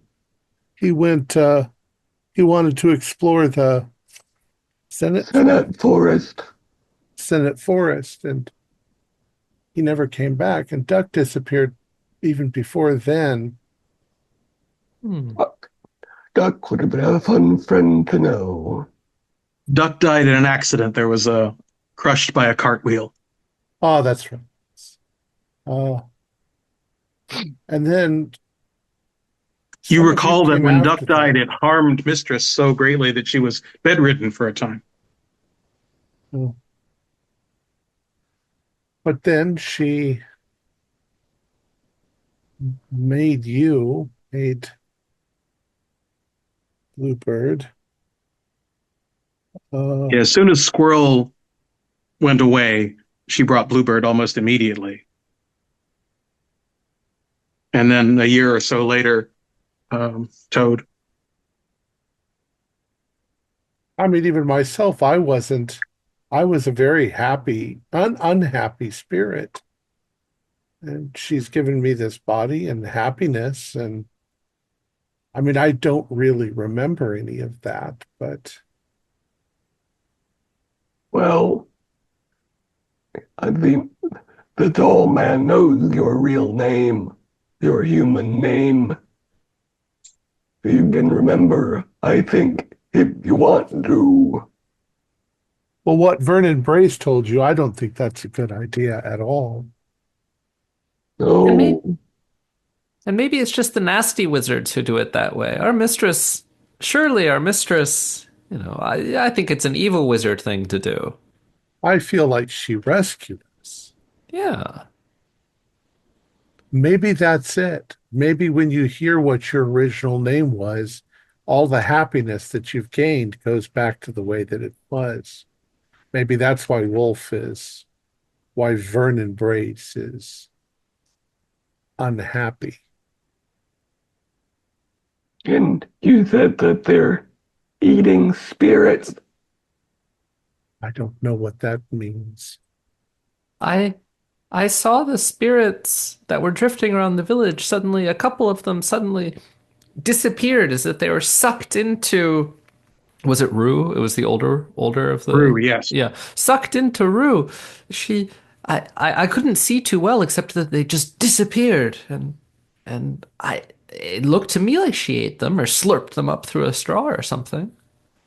Did Maybe Blue our spirits were like that. Mm. did Bluebird tell us that he saw what was his name? Bernard or Barnaby? Barnaby. Barnaby touching ampules to the dead? Yes. And you've seen Mistress do that as part of the funeral ceremonies here in the village. And she uses those ampules in various rituals. She always keeps a few on her. They're small sealed glass. Yes. Different colors, colorfully made. She acquires them apparently when she goes to Maldron, empty, and then uses them in magical ways that you're not sure you understand. Hmm. Well, she'll be here soon. Maybe an hour. A little less. Well, the mistress said that we might have to um, hurt these unwanted visitors, If we and not can, just spray them, skunk. if we can Well, harm Wolf, That But I might feel be. sorry for Wolf. Yes, I think we want to try to hurt the human. You might also suppose that Imp would have a similar effect on Irina, since apparently that's his creator. But since Imp is a little different, it's hard to know.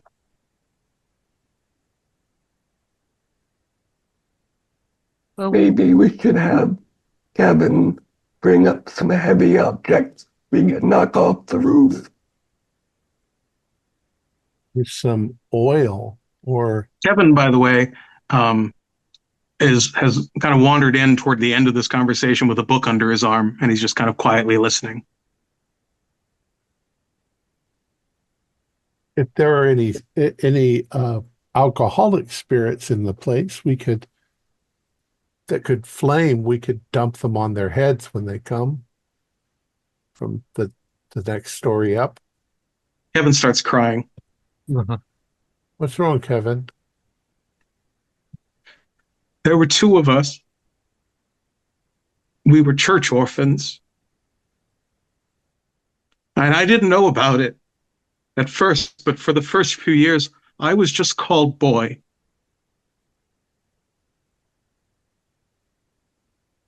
I'll go over and Kevin, are you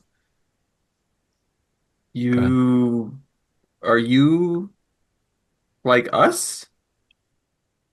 Yes, Bluebird. I know my name. I'm Kevin. And I know that Georgie is the body that I am Kevin in now. Clara got two of us. We were church slaves, orphans, and she promised to take care of us. But what she did was she decided which of us to keep and which of us not to keep. And Georgie is here only in body, and I am here after she killed me. I'm sorry. I'm sorry. But the work that we do is valuable. It gains knowledge that will help people. The distress that she's causing Burra, I'm ashamed of it. What is she doing to Burra? I told you Burra is disloyal. Burra hasn't done anything wrong. I'm just supposed to spread those rumors to help isolate her, to help her be miserable, because when she's miserable, it's that much more of an intense journey of exploration for Mistress when she finally dies. You're telling us that our mistress is involved in some very bad things. I don't believe that. We must be misunderstanding. And well, it's more complicated than bad. When she goes on these journeys, when she ingests the spirits, it opens her mind to cosmic truths beyond our understanding. It makes her wiser. It makes her more able to help those who still live. And she's been training me. She's been training me to do it. I have to ask See her if when it's she possible. comes. But she needs to get back and defend us from these others. Since you were talking, I'm sorry. I felt you should know that I was Boy. That I've always been one of you. I've always been a familiar like you. That's why you can talk to us. And because I learned some of the magic from Mistress. But yes. So if what you're saying is true, then we died. Yes. And then she gave us this life. So without her giving us this life, we would have nothing. We would be dead. Yes, and worse than dead. Because you died in distress. Such great, terrible distress. You would be ghosts bound to a place, haunting it in misery. She's given us a second chance at life. That's what our village is about. It's a village of second chances. Well, then it's a But good thing. yes, that's a good way of looking at it. But I wasn't in distress until she murdered me the way she did. So there's that. And I feel so bad for what we're doing to Bora because it's just like what we did to you. We were villagers here. Yes. I don't want to know this. Right. Yes. Of course. I'm sorry.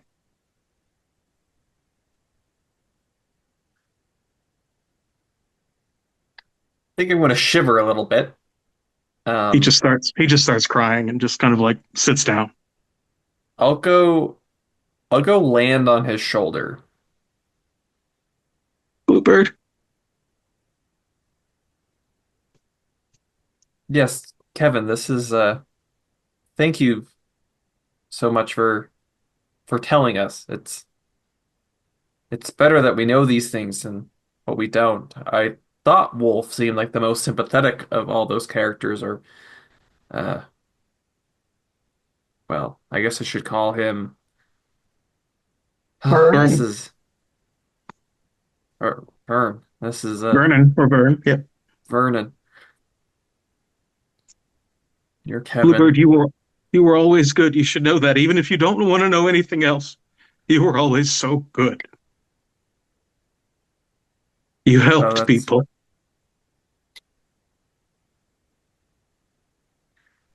Yes, well, I'm happy knowing that, Kevin. Thank you I for don't telling me. think I was always so good. I think I was angry and ashamed. We Yes. shouldn't be thinking about this. We shouldn't be talking about this.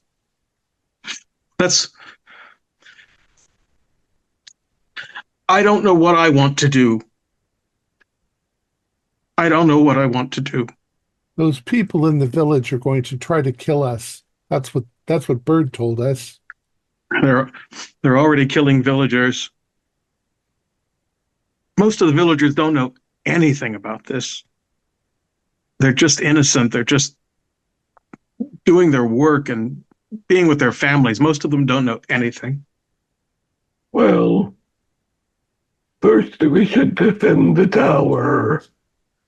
After we defend the tower, we might have to change things. And then I'm going to pick up something soft and throw it to distract it. I'll scamper after it, batting it around. But then I'll come back. I don't think I really understood the complicated stuff, but I can tell Kevin's upset, and I'll rub my head against his legs and get up and Happy Kitten brings youthful energy to room. I need to call a break, folks, for just a minute. All right, let's do a power break. 10 minutes later. So you guys are gathered in the lab at the top of the tower, and we are less than an hour, a large number of minutes, but much less than an hour before you expect Mistress to arrive. At this point, you don't know exactly what's going on in the village, but you can only assume it's nothing great. I imagine that Mistress isn't going to approach through the village unless she just goes to the village and gets rid of those people. Well, our job is still to protect the village, so we should do the best we can to save the people who are not yet protected in the tower. Bluebird, you were wise to bring the folks here. Yes, I thought they would be safer here than out there. Yeah, you've got a half dozen down in the kitchen area. The Kevin is just kind of like, you can tell he's just not doing well. Yeah. And he's just like, um, what if these people, these friends of Barnaby, what if they can destroy Mistress? Ooh, well, Mistress is pretty confident in her capabilities, but I mean, I don't know what would happen to us if Mistress should be destroyed. I mean, Oh, if It we're would. We would destroyed, all I Mistress will know. be die. greatly hurt. If Mistress is killed, we would cease to have these bodies. We would be released and just be whatever kind of ghosts we're going to be. They would eat us then too. They would suck us up or put us in ampules. Yes. And I know that Vernon Brace is having a worse life than we were. Kevin, just, if We you don't. can tell the villagers, somebody surely knows how to shoot an arrow oh, and try to yes. kill that wolf. Yeah. Cramson, the blacksmith, he has a crossbow. Yeah. If he can kill the wolf or kill the imp, that will I don't seriously wound them. I don't think you understand what I'm asking. What if I wanted to help them kill her?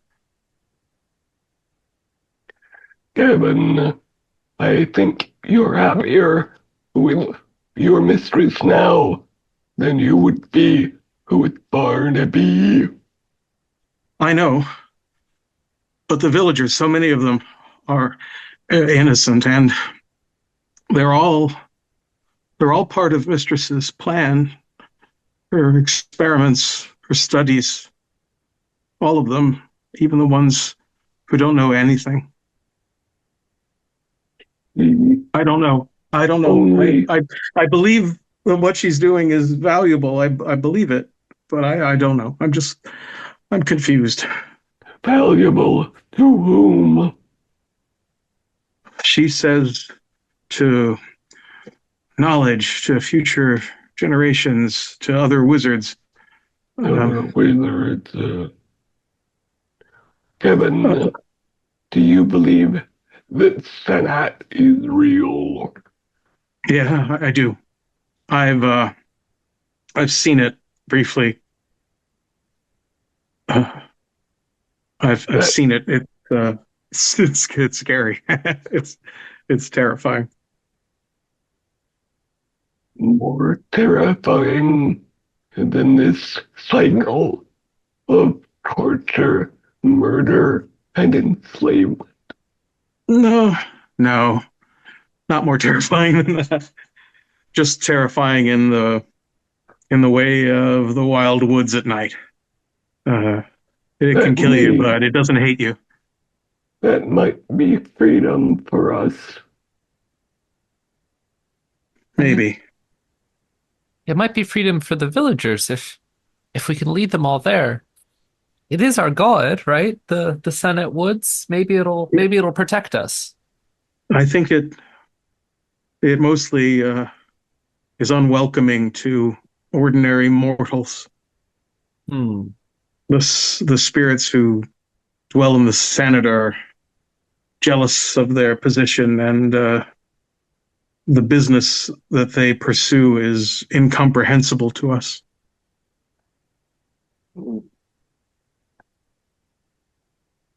The beast kings go there sometimes.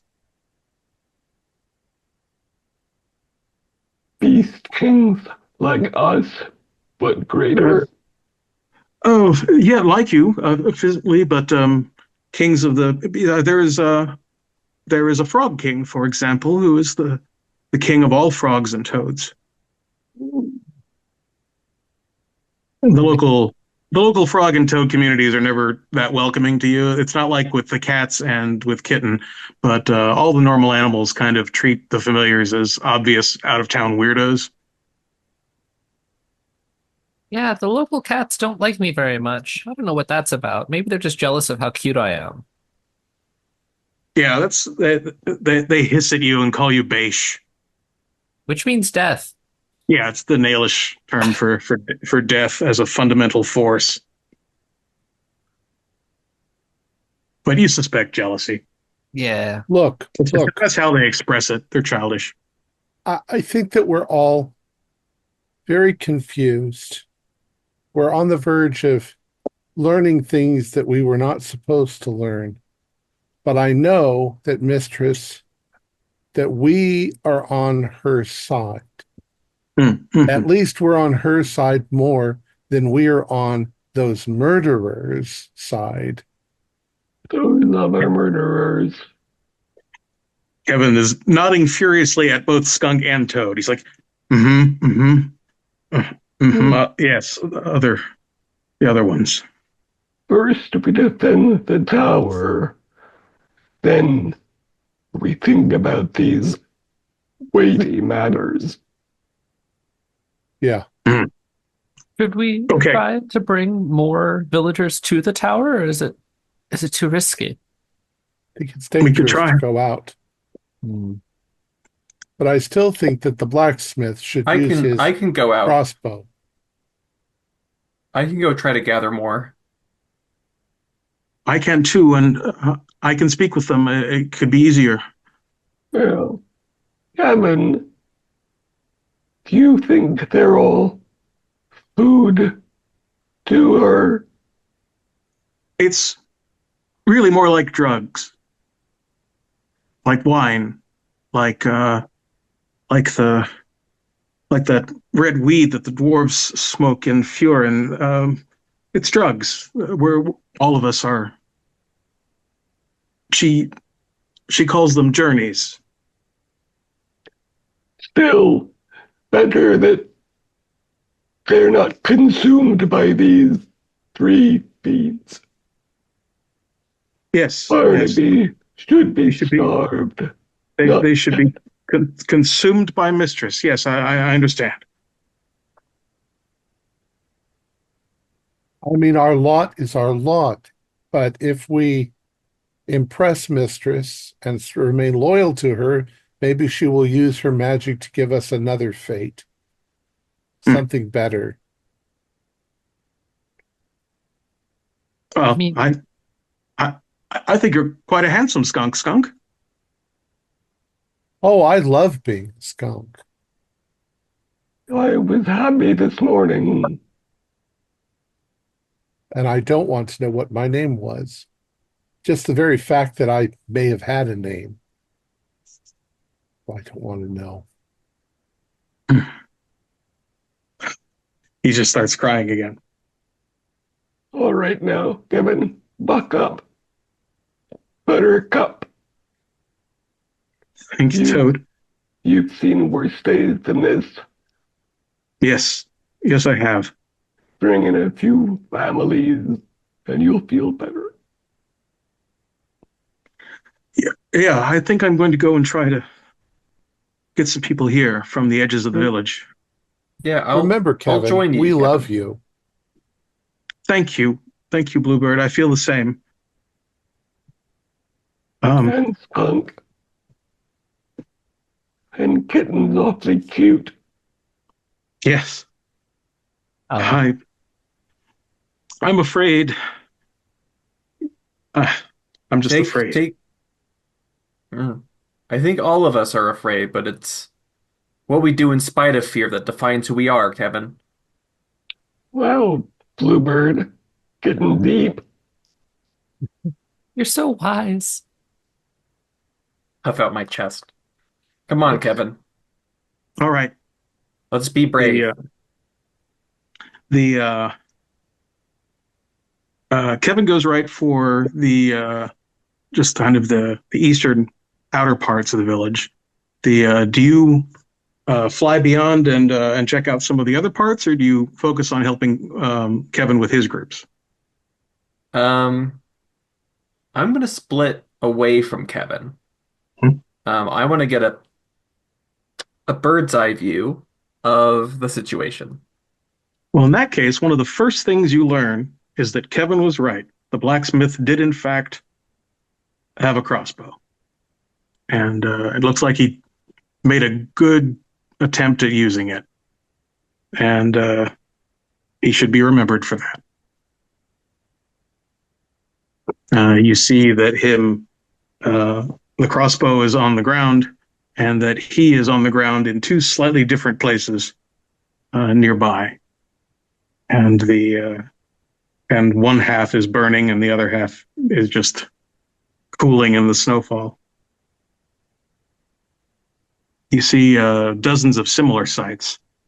You would estimate from the bodies that you now see in the street that probably half the village is gone by now.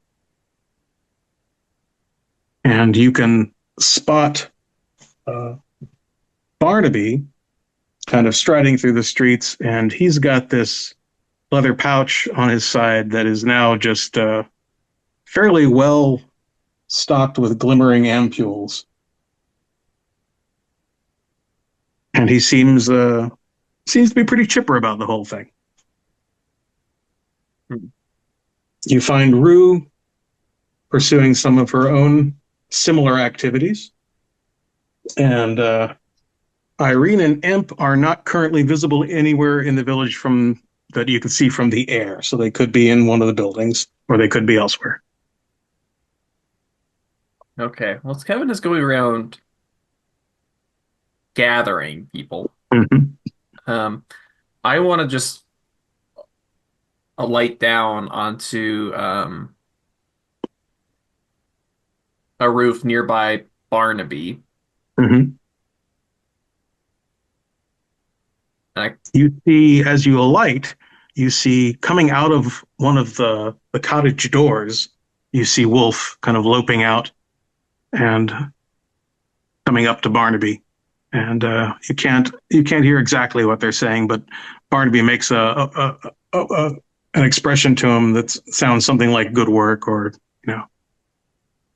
"well done," that kind of thing. Mm-hmm.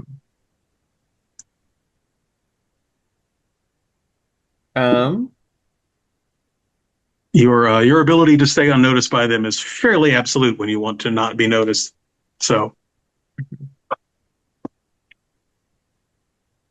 Yeah, I want to staying up high on the roof.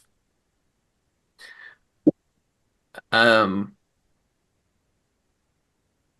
think I'm just going to whistle, essentially. Okay. Are you whistling to provide a signal to anyone in particular, or? I'm trying to signal. I'm trying to just get Wolf's attention, basically. I see. So yeah, a little bit of unexpected bird whistling at this time in the evening within the town. Wolf will definitely glance up and take notice of you, but he does. You can tell that he's making an effort not to make it look like he's glancing up to take notice of you. I'll try to incline my head down towards through a back of a building. I'm trying to coax him to He actually, not only does he not see that, you can see that he's deliberately casting his eyes elsewhere. Okay. Presumably because he understands that Barnaby sees everything that he sees. So he's trying to not, it looks like he's keeping you at the edge of his vision only. Okay.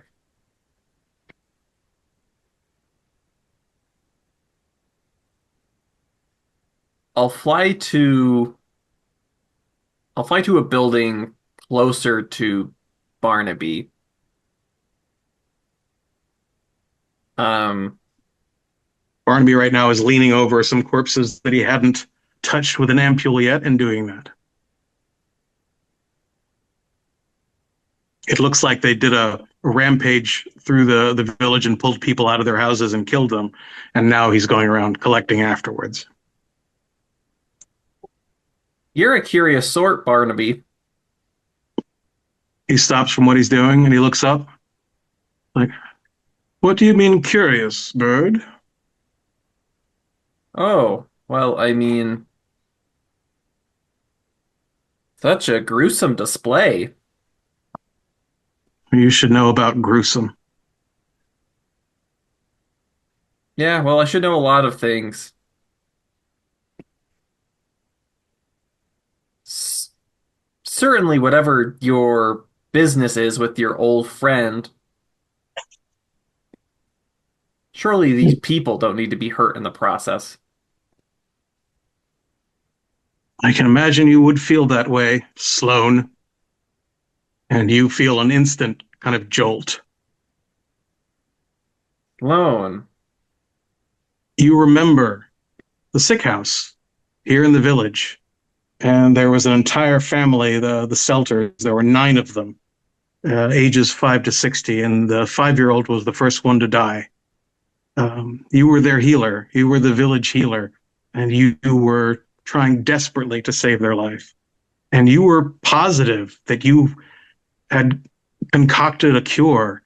You had tested it on yourself to make sure it was safe. You had done everything right, and you had protected the village with some prophylactic treatments to keep it from spreading. But they still just kept dying. And eventually, they were gone, and you had the sickness, and you were sure you could cure it in yourself too. And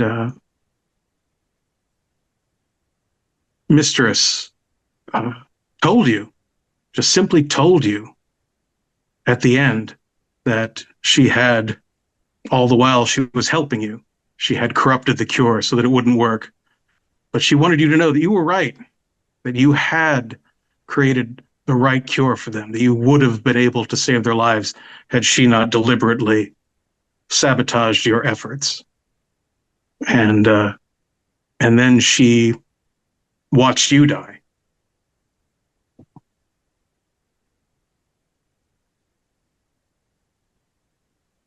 And Barnaby just kind of looks at you because he knows what you must be thinking about, at least in the broad strokes.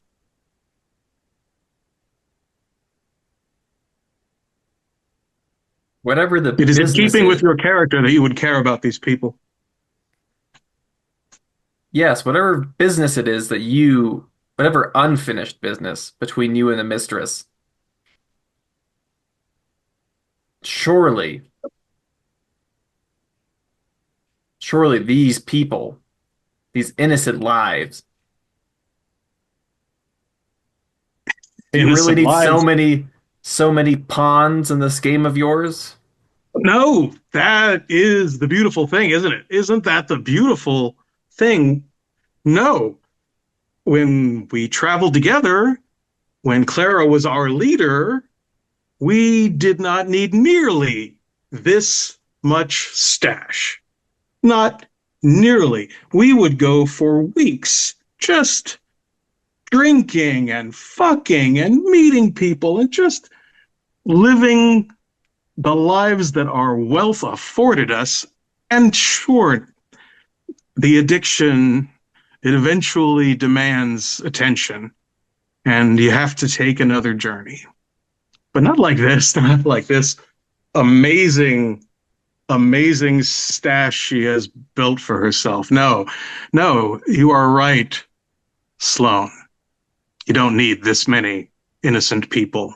But look at all of them. What an amazing, I mean, you can't understand once you see what it's like to have so many. Now it is very attractive.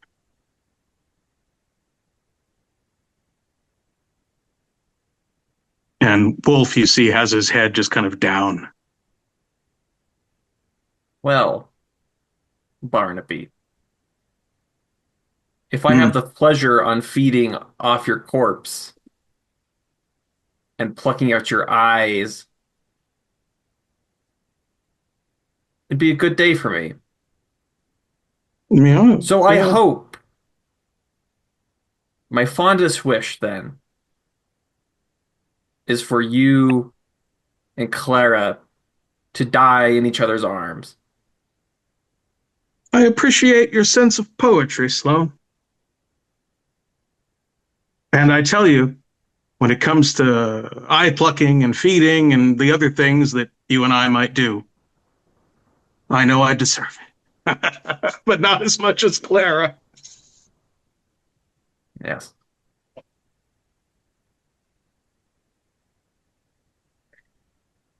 So if you Wizards excuse and your me, sickening games.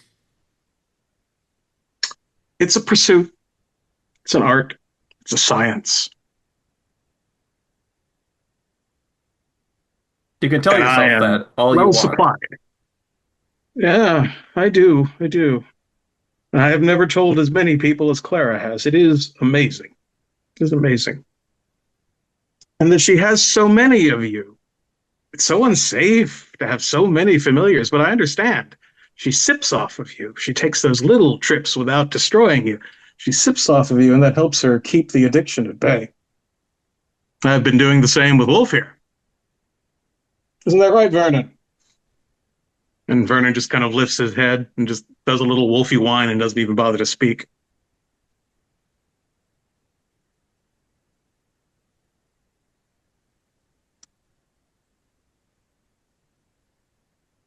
But yes, go for the eyes if you can. In the meantime, I have work to do here. So I'm going to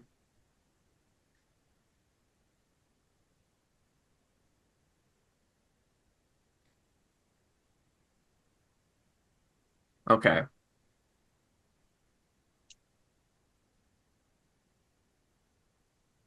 I want to fly back to Kevin.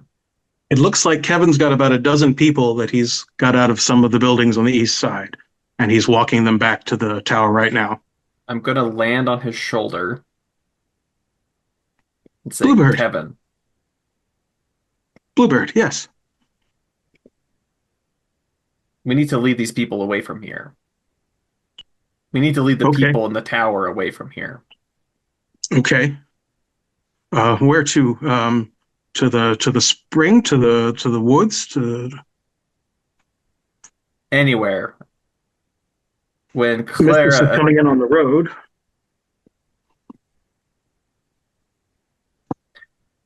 Whatever these wizards are going to do, I fear these people are simply batteries to them. The mistress may be having them in the tower not to protect them, but to use them in what is to come. And I don't want to see that happen. That's what we're all for. Yes. I don't either. But that's what we're all for. Well, we need to let them go. Okay. I don't. I know the road, but Mistress will be on it. I know the Gold Spring. I can take them there for now. It's warmer there at the water. Yes, if we get the ones in the tower and take these survivors and take them to the spring. Okay, and I'll see you there later. Yes. Okay. And in the meantime, I'll watch for trouble. The people heard his half of the conversation, and they're sort of vaguely are getting kind of the idea. He fills them in on the rest, and he explains that we got to go to the tower and get the few that we have there too. And so he proceeds to do that. And yeah, I just want to I'll fly to the spring ahead of time because I want to make sure that it's safe. So, I mentioned earlier that you didn't see Irina and the imp. Now you do. The Irina and the imp are sitting at the spring. Irina is just soaking her feet in the warm water, and the imp is sort of doing likewise in a kind of unbalanced way. He kind of keeps tipping back, and it looks like they're kind of metaphorically, if not physically, stewing. So okay. With that, I will circle back to Kevin and say, not to the Glen. Not to the Glen, to the spring. Out to the spring. Um, it's just woods in most directions and hills. Just lead them into the woods. Lead them away from here, anywhere. Away We'll from get Mistress, away from Barnaby. Just get them away. away from here. Can you find me? Yes. Can you find us later? Okay. I'm just going to head northeast. Okay. I remember the ridge there. There might be some shelter we can take. Yes, you do that. And while I'm at the tower, um, I'll pop in. Say, Kitten, does skunk, anyone? toad. Yes. What news? Most of the village is dead. Filthy business. Their bodies are being harvested. I'm having Barnaby lead the survivors to safety, You mean and Kevin? Kevin. I'm giving all the survivors to Barnaby. He seems nice. Just Keep things up. Um, but I have found where the young woman who was here first. She's alone at the spring Well, with the imp. with Alone-ish. Alone-ish.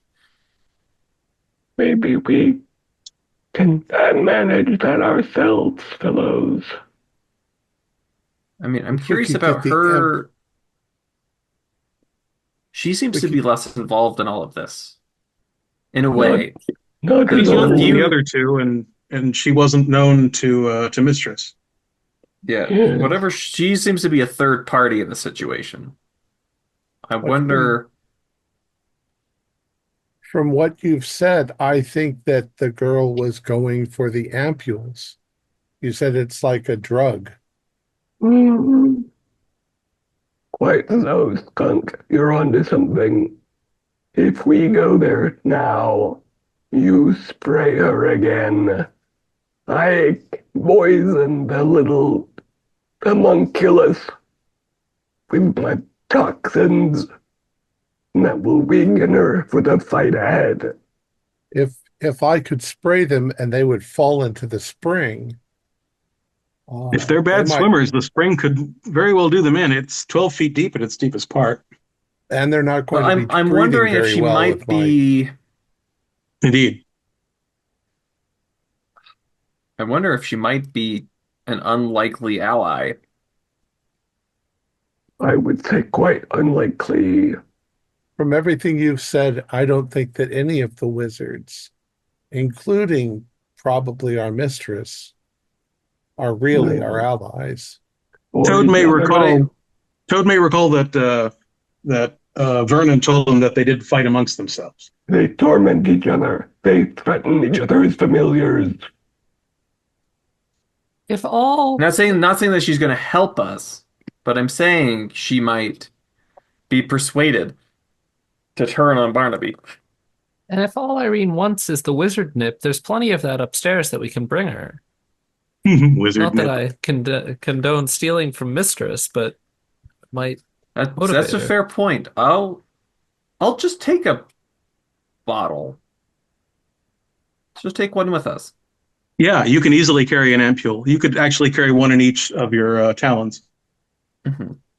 Yeah, I'll take two.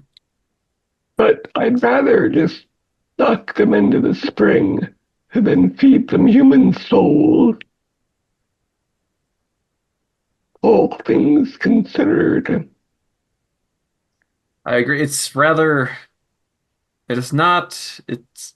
distasteful. You are right.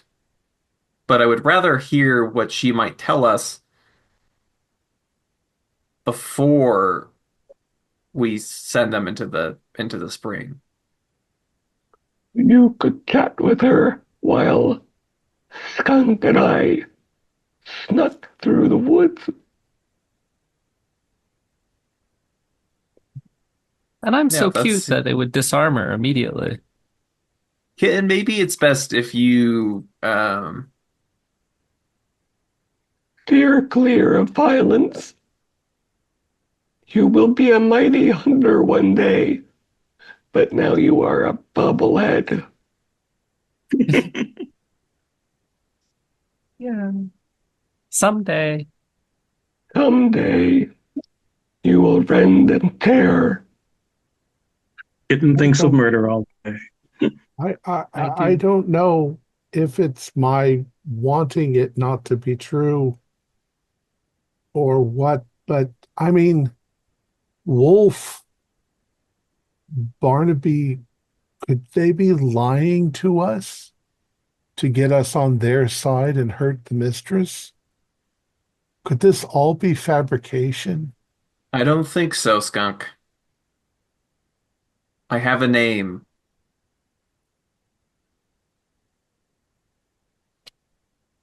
What's your name, Always have a I Bluebird? name. know I'm Sloan, and I know what Clara has done to me.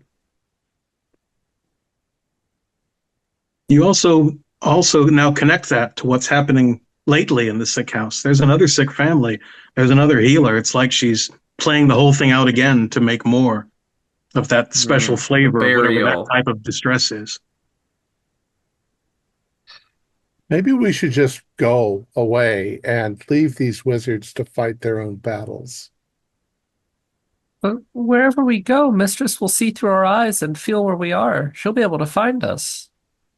I'm not sure she can enter the Senate, though, if we find the Senate forest.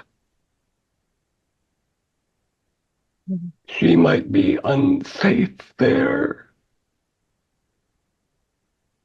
True. Just the same, I feel as though these interlopers are a special blight.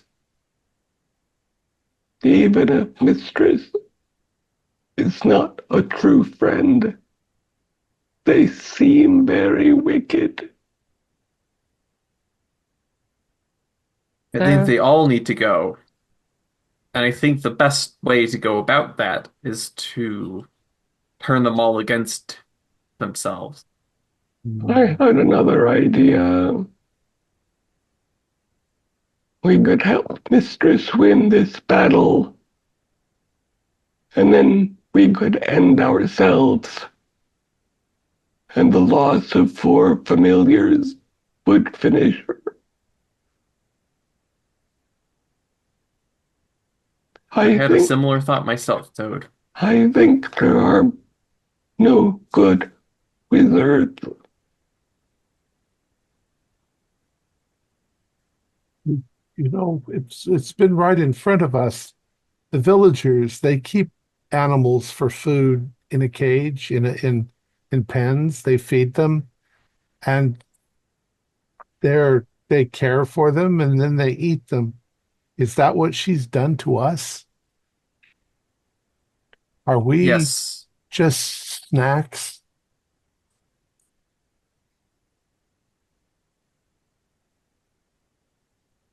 I'm scared. Be brave, kitten. Hey, More of Sloane's memories are coming back to you too, and you have some suspicions, although you can keep them entirely to yourself, as to who some of the other people might be. Oh.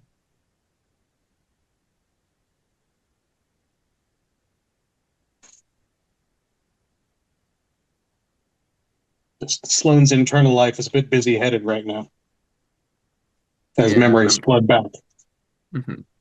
I think we're all in our heads right now. I think we need to do something. We need to act. For Time one is thing, short. you're absolutely certain that Mistress is now less than a mile from the village. Well, She'll be here in a couple minutes, do, and it feels like she's beelining for the tower. yeah, I'm going to go to the spring. Okay. I like it, Bluebird. Let's go to the spring and see what can be done with that wretched young blonde lady. I wouldn't mind punching her in her eye. Bluebird, you are you like a still lift, carrying those Toad? ampules? Yes. Okay. So noted. I can't give you a lift. I'm carrying things. That's fine. I'm a good hopper. Yep. Toad, you can Journey's get to the not spring. far. You can get to the spring fairly quickly, and it always feels good there. Skunk and Kitten? I want to stay and confront Mistress. Kitten? Me too. I'll stay with Skunk. It's warm here, and I don't like the water. The bath. I don't want to get wet. Okay, so Bluebird and Toad both make their way to the spring. And before they will arrive there, just by a bit, the mistress basically arrives at the outskirts of the village. And you can feel, all of you can feel her arrival and also her skirting around the village proper to go down to the gardens and enter her tower. Skunk and Kitten, are you staying in the laboratory or are you meeting her at the ground floor or elsewhere? In the laboratory. Okay. I'm gonna Kitten? I'm gonna jump out the window to the ground floor window to meet her as she comes in up the garden path. Okay. The so you see her. She looks worried. She looks flustered. She looks like she's trying to hold it together. But she's usually really good at holding it together. So just the fact that you can tell she's not doing that right now is unusual. It's a little unsettling to see her so unsettled. And she sees you and she's like, Kitten, how are you? Mistress, it's so frightening. There's some crazy people and they're killing the people in the village, and I'm so scared. And I'm gonna weave around between her feet. I've seen. I saw Bluebird was talking to an old companion of mine. Yeah, the scary bad people came and said they knew you. And she hasn't heard what we've been talking about, so I'm gonna kind of pretend that Yeah, everything is fine or that we don't suspect her, at right. least right now. Yeah, So sure. She hasn't heard a word. yeah. The scary The bad people said they knew you, but I don't believe them. You're a nice mistress and wouldn't cavort with such evil characters. oh, they do know me, Kitten, but they do intend you and me harm. But yes, they do know me. Would be harmed. Quick, come in. Skunk is waiting for you and some of the villagers. Yes, no, I know. We'll go see Skunk upstairs. Can you carry me? Of course, Kitten. I'll And she jump kind up of like into her arms. she cradles you in her left arm. She basically makes a little kitten cradle with her left arm, and just carries you up that way. I'm so sorry you're frightened, Kitten. This shouldn't have happened. I'm so sorry this has happened. Better now that you're here. It's good to see you too. And How's Skunk doing? he's doing well. He's wise and a source of certainty and support in difficult times. Bluebird and Toad are off to the spring. We should probably help them soon, but let's talk to Toad. And while I'm being carried, Mhm. I I want to take a closer look at her. I've seen her so many times, but I Yeah. haven't seen her since I've seen these other evil wizards. Yes, you now can see her in a new light. One could say. Yeah. So she's the same kind of evil wizard, right? Can I tell? Same type of magic. Yeah, the same energy in that sense. The She has her pouch of ampules that she carries with her at all times, just like she always has. And I suppose I should look closely at the ampules. Do I get any whiffs of screaming tortured dead souls? Any kind of no, they're nicely sealed, so you Okay. just get the shimmer of energy that each contains. You can tell without question that they each contain a good deal of spiritual energy of some kind, but there's nothing telltale about the nature of it. Hmm. Okay. I'll rub my face in her face and purr more. She answers with similar face hug emotions and carries you up into the laboratory where there is Skunk. Skunk? Mistress, Skunk. what have you done to us? What do you mean, Skunk? It's very good to see you, by the way. Are we your food? Is this a farm? What have you been told? That you killed us and put us in these bodies. Hmm. That you brought us to great misery in order to do so, because you get a euphoric feeling from using us as a kind of drug for your magic. How did you hear Is such that a thing? true? You haven't talked to Barnaby. Barnaby, Wolf, I haven't spoken to any of them, but Bird Oh, has. his familiar. Hmm. So, Skunk, there is some truth to all of that, but there's a lot more to it. And Kevin. Yes. And Kevin, he's a familiar too.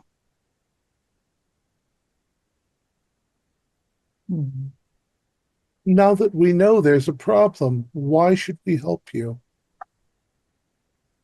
Well, it's about that. You've decided that you don't support what we do here, I understand. I don't know what you do here, except that you seem to be feeding on us and feeding on the villagers. Oh no, you were right before. It's more like a drug. It doesn't sustain me in any way. Although the nature of phantasmism, of the type of magic I do, I can use spirits as fuel as well. I could consume you right now to create a great fire, for example. Obviously, I would never do so. Um, so it can fuel magic, but it can't fuel me. I like peaches and berries, and you know what I like to eat. Are you torturing Burra so that she'll become your next I'm drug? I am isolating her. It's an experiment. If you create extreme isolation, it adds properties to the journey, the resulting journey. What did you do to Squirrel? I consumed Squirrel. You mean you ate him? No, no. I snorted him. Ah, but your nostrils, you couldn't fit a squirrel up there. Just the spirit. Ah, yes. I'm still in her arms. And she just looks right at you, kitten. Says, why? What did they tell you about Squirrel? Oh, nothing in particular, just that, he went to live at a farm upstate or it was the Sandit Woods, right? Right, Skunk? That's where Squirrel went, What we were told. what we were Is told. there a Senate Woods? Is it just a thing that you say when you eat one of us? The Senate is real. I lied about Squirrel going there. Have you ever been there? I have. It's very dangerous. Hmm. Dangerous to a person or to a kitty too? Probably to a kitty, too, although that opens up a lot of questions. That's all I told you about Squirrel. Why? Is What that? else was there about Squirrel? I'm just worried for kitten's sake. Oh, Mistress, we were going to defend everything about you with all of our might until this happened. Yes, Now I understand. we don't know. We can't trust you. We no longer want to help you. I understand. That's why I'm telling you the truth. So hopefully we can understand each other. Who was I before I was kitten? I was so afraid and confused and afraid. Yes. Yes, you were. Um, you know Bura? Yes, the nice old lady. Yes, that's your mother. Ah! You drowned when you were 4 in the creek in just a few inches of water and mud. Your foot was trapped under a tree root. I hate water. And I'm gonna squirm out of her arms. And as I run down her side, I'm gonna try and hit the pouch that she's storing the ampules in and tear it open. I mean, I'm sure she can draw from the ambient power, but I at least want to see if I can break some of them. She has a pretty good strap. Okay. So I'm going to need you to give an impact of 6 on that from your athleticism. Okay. I'm an athlete of 4, so I'm gonna Right. roll 2, our first Yep. roll of the game. uh, Indeed. and let's see how this goes. I'm looking for Just want to get above a 4 on both of them. above a 4 on both of them. Oh, sorry, no, under. I'm sorry. You don't want to get Yeah, above a I 4. got two twos. I'm speaking backwards. 2 twos? Yes. Flawless then. So yeah, you catch the edge of the pouch right on your claws and use your modest couple of pounds of weight to haul it off her shoulder and drag it to the ground with you. And the flap pops open and ampules go scattering across the stone floor, skittering toward some of the cracks and settling in those. And she yelps. And she's like, "Kitten!" And she's just like, you can tell that she's like kind of quaking with anger now, but she's trying to hold herself in. That's for being mean to my mommy.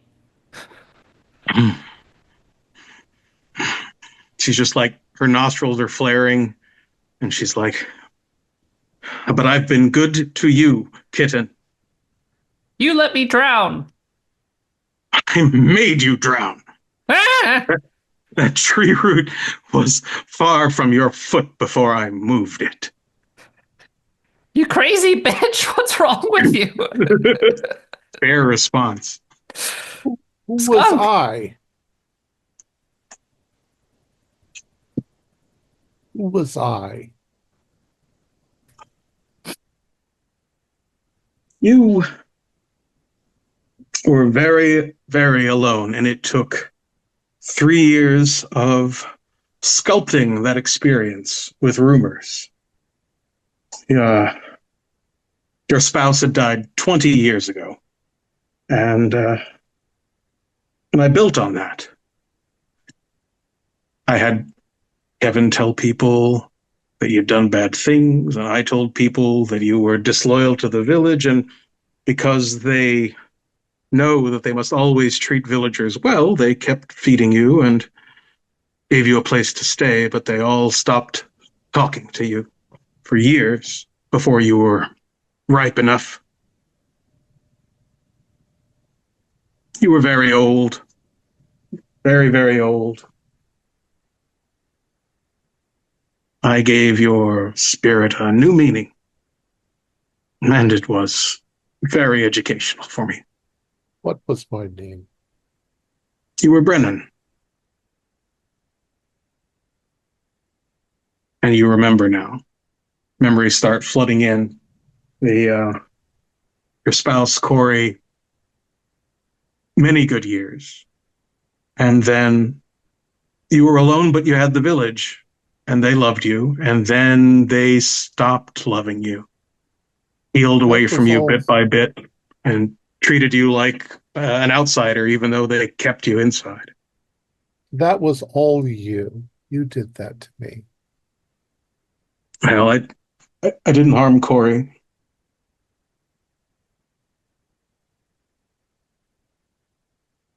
You were very old. Well, then, there's only one thing I can do. and I'm going to run and leap out the window and try to land on my head. Okay. I think you're capable of that. I want it to hurt. Right.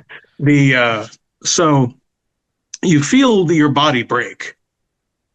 You feel the snap, a hard snap of the body break, and there's an additional snap as you feel yourself kind of flung free from it. And you feel yourself taking your form as Brennan, like the shape of Brennan in mist and light and in pain. And you remember so clearly those last few years of just being of Mistress's careful sculpture of your loneliness, turning the entire village against you, but not so much that they would actually be rid of you, and just living in absolute loneliness in the village, being surrounded by these people so happy to be with Mistress. And again, toward the end, Mistress was there to collect and consume your living spirit, and let you know that she had done that just to, you suppose, add a little extra misery to the end. And you remember being consumed. You remember the journey that she had on that consumption, just a few hours, really, of pretty basic psychedelic crap. And but it was enough to satisfy her and to answer her curiosity about what that loneliness would taste like. And then you remember nothing for a while except the lingering emotion. And then you remember being skunk. And then you remember being good at being skunk and having that family and doing those things, but all without remembering who you had been. And you now feel, and Kitten, you now see, Mistress crumbles to the ground and just lets out this deep from the throat scream. And she just is writhing on the stone, and it looks like her arms and legs are barely responding to her ability to move them. And she's fighting just to breathe. I'm gonna jump up on her face and bite her nose and say around clenched jaw, "What was my name?" You were Kelly. You were Kelly. And the memories come flooding back. Yeah. You remember you were playing in the creek and you were gathering crawfish, and your mom had been watching you, but you were good at playing in the creek safely by yourself. And you tripped in a way that didn't make any sense to you at all. Just one minute you were standing, the next minute you were kind of face flat into the water in the mud, and your foot was gripped by this wooded tendril that was a tree root. And you couldn't get your face out of the water and mud, and just fought and struggled and tried to push yourself away and dug your fingers into the mud and could not bend your body away enough from the tree root. And it didn't take long. By the time your mother pulled you out of there, you were already still. Uh-huh. And Mistress was there almost immediately to console her and to touch her little forehead with an ampule. And you were in a state of nothingness for a couple of years before she finally decided to taste of that death, before she made Kitten more recently. So and that you remember that your mother was already sad because your father had died a few years before in a terrible freeze, 8 years ago now from now. And, so she was already alone except for you, and then she was alone completely. Oh. And now she's the new Loneliness Project, and you've seen that, how now it's the project to isolate her, just as they did to Dylan. Oof. And I'm you know your father's name was Michael. Michael. I'm gonna go straight for her eyes with my claws. Um, and then if I can get any kind of popping or bursting out of them, I'm gonna head Yeah, to this. you can absolutely get one to tear. Great. Um, your kitten strength is not great strength, but eyes are not especially strong things. And You're you sharp like dig a me. claw into it, and it's like pulling on a rubber band. Your finger is Yeah. actually a little caught in the flesh of her eyeball. But you do eventually pull your claw free, and then that eye is no longer useful for anything, and she is just wailing and just kind of shrieking. And she's like, "I can consume you again."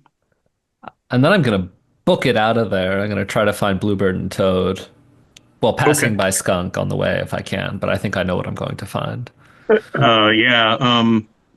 Since Skunk took the dive, you alone can see the ghost that was Skunk standing there over the body that was Skunk, and you don't recognize Dylan exactly, but you recognize that this is Skunk. Dylan, come with me. We're gonna save Bluebird and Toad. Dylan, Can I act and interact? Yeah. yeah, Kitten, because Kitten is a cat, can witness the spirit world directly in a way that other animals cannot. So Kitten alone can hear you. Kitten. Um, did it hurt her? Yes, she's in terrible agony. My name's Let's go. Kelly. Call me Kelly.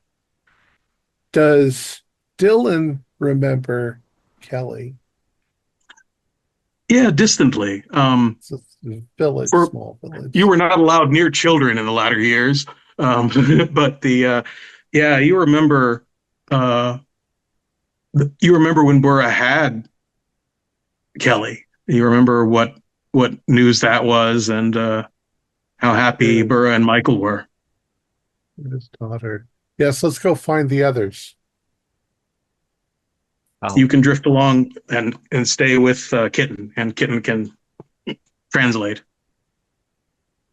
found So the terrible scream. while all that is happening, Bluebird and Toad will have arrived several minutes ago Did we at the feel spring.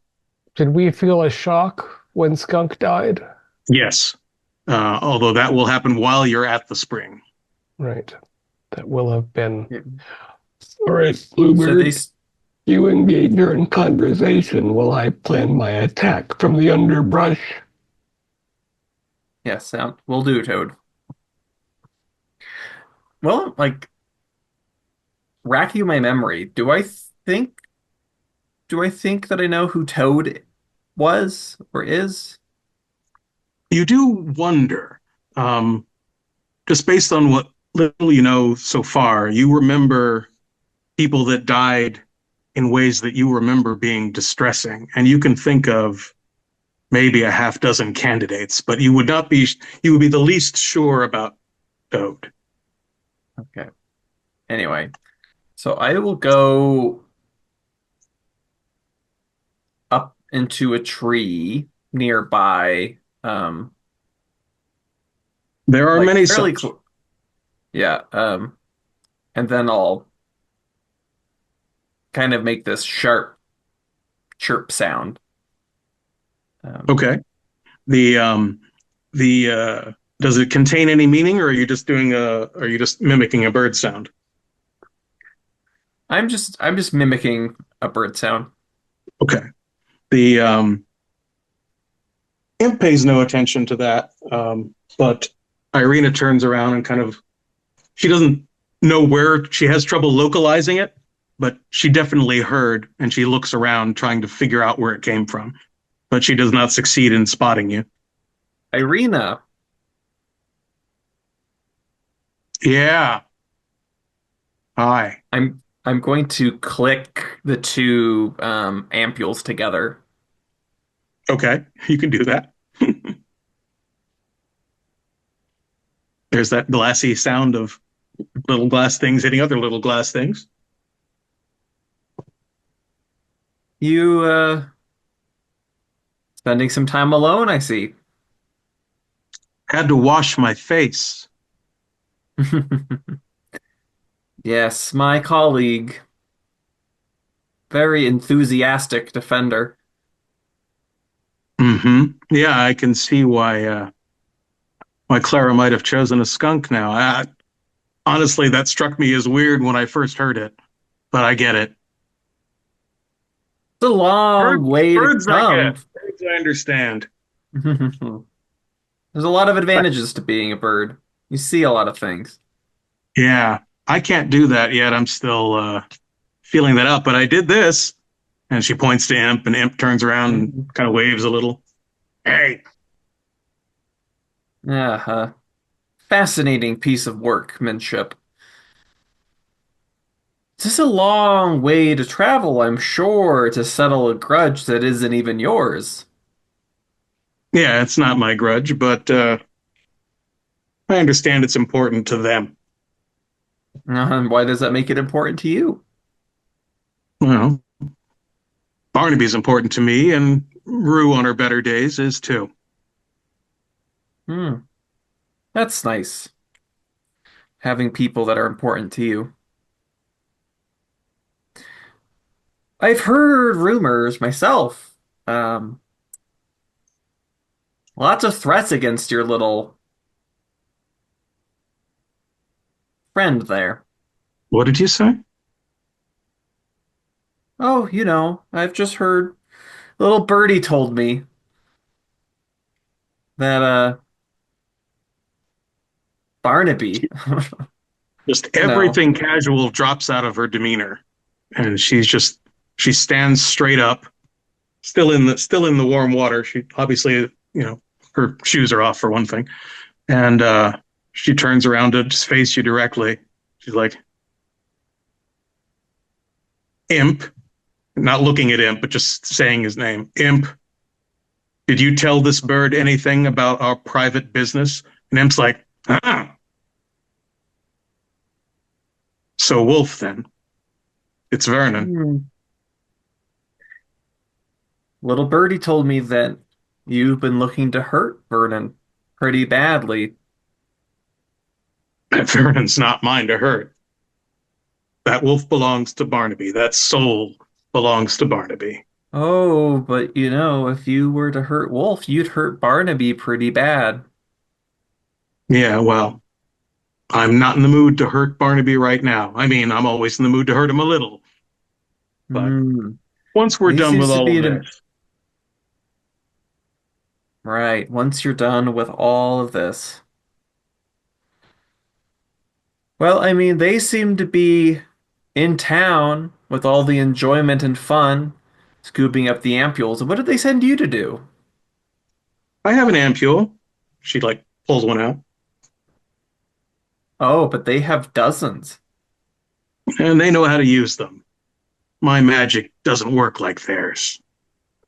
Oh, how interesting. So they keep you around for All kinds of what? fun. Hmm. I'll My shake magic one of is the amp. my magic is specialized. I do pain. Pain. Pain. I can do a lot more pain than Barnaby can do. It makes me very useful to them. I create the distress. And what is their use to you? Doesn't seem like a very fair trade. You cause all the distress and they reap all the benefits. Well, they have their advantages too. They're both rich. They both have powerful names. I don't. I mean, I had a pretty good position. I worked with one of the trading houses as a torturer. A very important part of international commerce. Hmm. But it's a lot better traveling with a couple of rich people. But I mean, what's preventing you from just taking all of that money and going off on by yourself, right? Well, I can't take the name, but I wonder are you speaking on behalf of Clara right now? And if so, why? Oh, well, there's all matters of deals to be struck. Sure. I'm open to deals. I'm just wondering who you're speaking for. Like I said, my history is in commerce. I am her herald after all. And I'll shake one of the ampules. Those contain a lot of power. They're shimmering.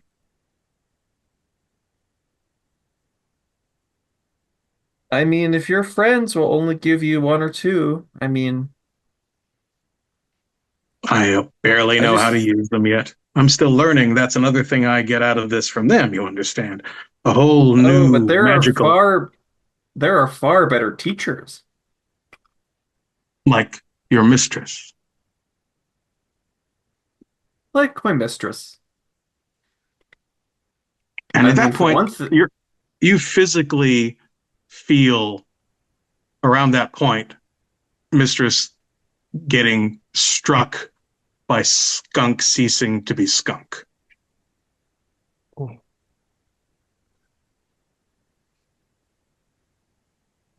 Irina's not likely to see anything more than maybe a slight shiver of the feathers that she will not know how to interpret. Around this point, I'm going to bound out of the underbrush. I hope I've been able to find some poison ivy to rub up against, just to enhance the effect. Yeah, you have perfectly good toxicity on your own self, but she is currently standing barefoot on a slippery rock, so. Yeah. I'm not going to aim for her, though. I'm going to aim for the imp. I'm going to try to bounce off the rocks, off the imp's face, and then hop away into the underbrush again. Okay. The that's not that difficult for you, and imp is just kind of like idly splashing his toes and sitting. So he just basically like does as you smear yourself against his face and bounce back into the underbrush, and you can tell that he's immediately and Irina is just kind of like, the fuck? And Imp's just like, fucking frog! It's so hard not to say toad, actually, from the underbrush, but I'm right. It's containing the tongue. Now, to you, holding your tongue is a serious tactical choice. And you can tell that he's already feeling kind of irritated in the face, and he starts just trying to like splash water from the spring onto his face. He's trying to rub it clear. Yeah, so that conversation with Bluebird is still ongoing as well. Listen, there's a lot in it for you. For very little effort, I think. Describe what's in it for me explicitly. And if you're trying to make a deal with me, why are you picking on my imp?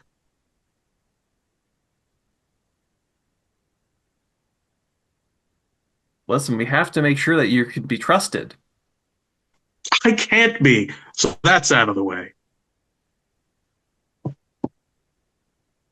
Well, all you need to do is just take care of one little wolf. Just a wolf.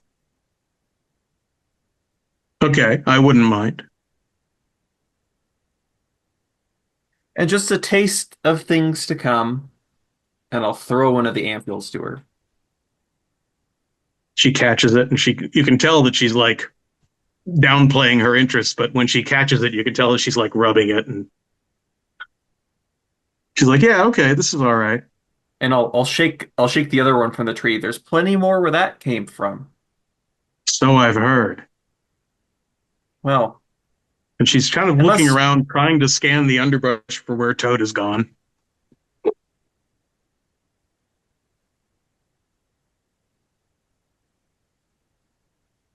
Make And the Imp's right like, choice. can I kill it? Can I kill the frog? Irina's like, I don't care, but maybe not yet.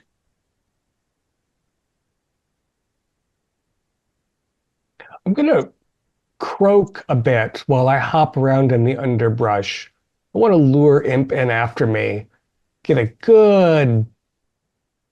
another swipe at his face. Okay. Slimy underbelly. While that shenanigans is going on, and you have no trouble luring him, he's not that bright, and he's not that good at dodging anything. He's pretty clumsy, actually. His body is not really properly developed. While that's going on, and that is going on, Bluebird, you feel that both of you feel that Mistress is approaching now.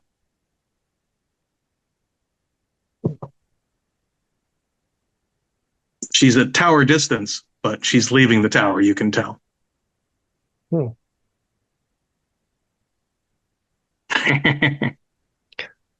Blast this lack of telekinesis or telepathy. Right? Well, yeah. I'm starting to think that Toad has overestimated his toxicity. I don't know if his... It causes itching and then nausea, and it's not like people don't fall over dead. It can get slightly psychedelic, but not in the way a good human soul is, Mm-hmm. Yeah, so I'll just say, and consider what good could come your way.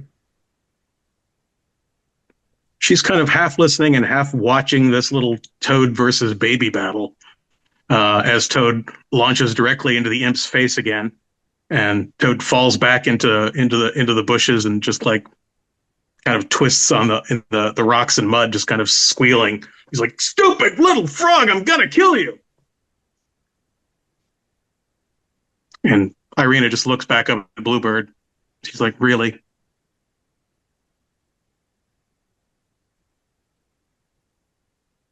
Really what? She just looks down at what's going on between Toad and the Imp. Look, I am a herald. I am not a frog herder. Mm-hmm. Mm-hmm. Kitten, you and the ghost of Dylan are working your way through the woods, and it's a pretty quick hike in general to the spring. Although it does take you, Kitten, a little bit longer than most others. You've got good running speed, but over the forest floor, your kittenness gets in your own way occasionally. I have such teeny tiny little legs. You do have such teeny tiny little legs. And there's so many bugs to look at. And there's just lots of terrain elevation changes compared to your body size that has to be navigated. So it's a good workout. But you it won't take you long. But you also feel behind you that Mistress has come out of the tower and is coming in your direction as well. And you know that she can not only see through your eyes, but also feel your proximity the same way you feel hers. Have to hurry. I'm going as fast as I can. And you will arrive, of course, ahead of Mistress to this conversation ongoing between Bluebird and Irina, and a minor battle royale between Toad and the Imp.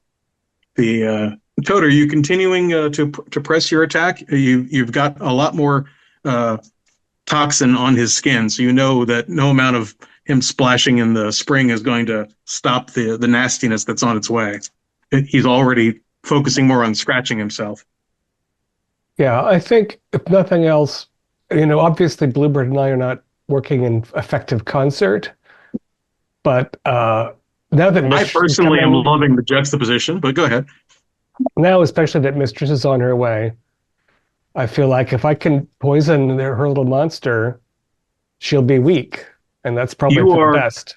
You are absolutely right about that. And you can tell that his dizziness is starting to kick in, and that when his dizziness kicks in, you see Irina stumble slightly, and and she just again looks around trying to find you just so she can glare at you with annoyance. But Imp is absolutely out of it because he cannot stand up now, and he is looking nauseous and dizzy in an extreme way. For his body mass, you gave him a heck of a multiple dose, and he is just scratching himself like crazy to the point where he's drawing blood. Yeah. Tell them. And then Kitten bounds into the scene. I'm here. As is Dylan, formerly known as Badger, as Skunk. And none of them can see Dylan at all. See me. That's why I'm telling him you're here. Yep. Tell him that Skunk is gone. Skunk We found it. We found it when you went. Are you at peace? Ask him, Kitten, if he's at peace. I'm going to hop away a couple bushes before Tell him I did it to myself to hurt the witch, Clara. She's evil. What she did to us is unspeakably evil, and she's still doing it to people in the village. She's a hag. I tell everybody what Dylan said. But are you at peace, Dylan? I soon will be, I think. That's good to hear. Peace is coming soon for all of us, I think. I think my name was Johnny. Oh. No, you're sure it wasn't. Interesting. That's one thing you're sure of, that name felt really, really wrong. Oh, a different kind of wrong. Mm-hmm. Oh, it's the only one who doesn't know his name. I'm sure they'll tell me soon. It adds to the suffering. Or Don't let Clara use your power. Don't let Clara use your power, Dylan says. Take it from her. You could tell Dylan, I'm in the middle of a negotiation. the others are no better. They're witches too, or whatever you want to call them. Everyone's just as bad. Is this the very spot where Qua Kelly, drowned? It's this stream, right? No, this is the spring. Kelly drowned in Button Creek down close to the village. Aha. Okay. Very good. I would like to see if there's anything that I can do to any of the living, or am I ghost? I just pass through. You can intersperse them. You can pass through them. You can occupy their same space, and if you do that, they will feel a presence. They react a little bit. You can see the hairs going up on arms, things like that. If you pass through Irina, for example.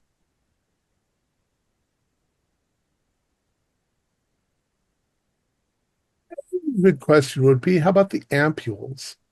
Are they solid to me? Because they are like little fire pits to you, glowing, coruscating. They're radiant and they are individual. Like you can see just personality in each one. You don't recognize them, but you feel that there's a lot of, while it's just pulsing light, that it's full of details. The ampules are full of people they've harvested.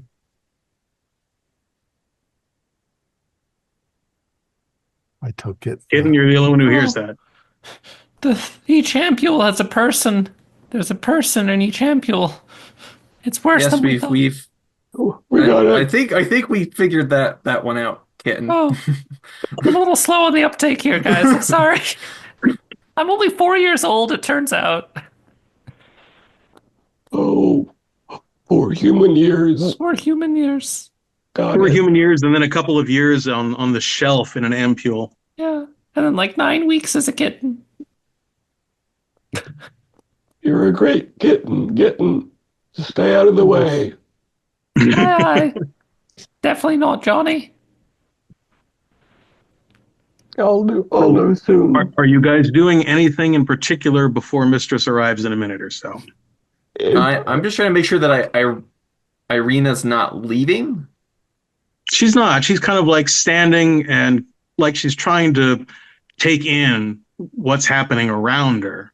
She's annoyed about the fact that her imp is out of commission and suffering, and the fact that she's kind of feeling a bit of that herself.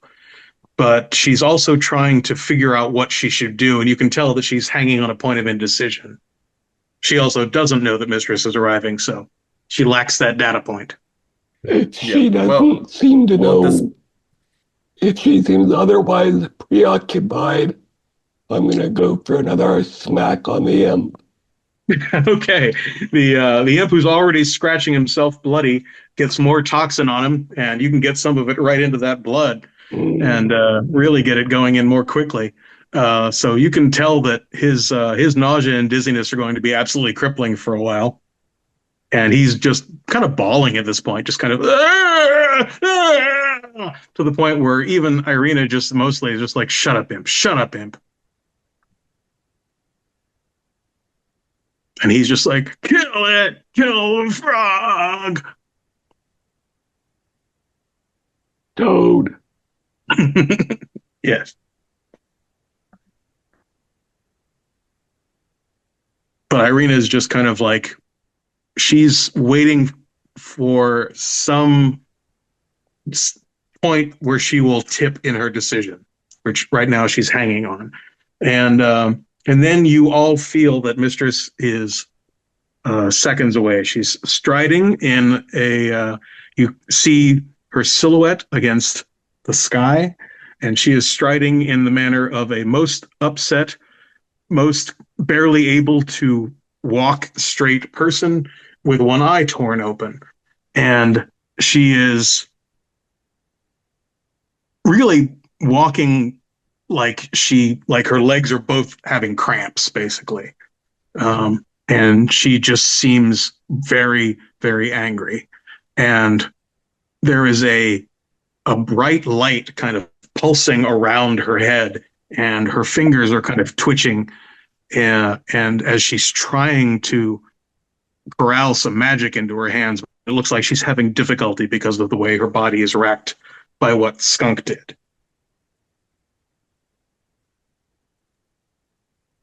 You've seen her do magic before. She's capable and fast. That's not what you're seeing now. Little bird, give her this hole.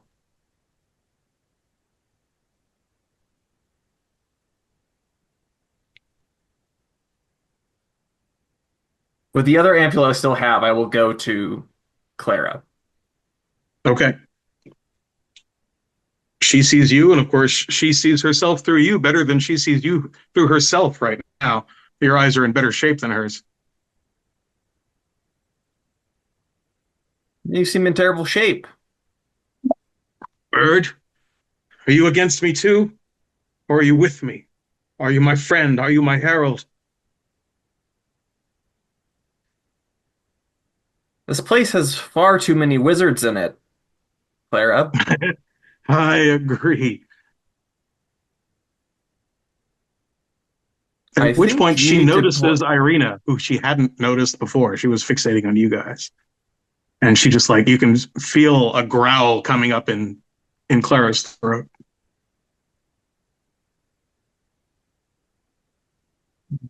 I have been telling Irina about your offer. She stops. She stops and kind of cocks her head at you, partly because of the one torn eye. And she's like, "Say on."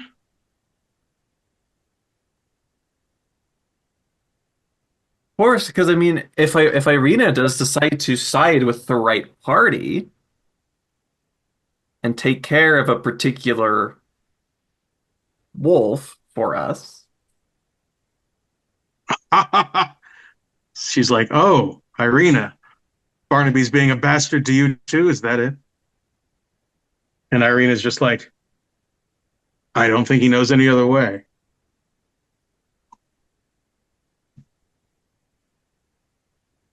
I just think that you ladies are in a position to help one another. The Clara just kind of looks at Irina. Irina just kind of looks at Clara. Both of them have like slightly fractured magic dancing on their fingertips. Irina's dealing with a little bit of secondhand nausea. Claire's dealing with much worse. So between the two, they're probably evenly matched at basically sucking at this point. I don't think either of you are going to get very far without a little bit of cooperation.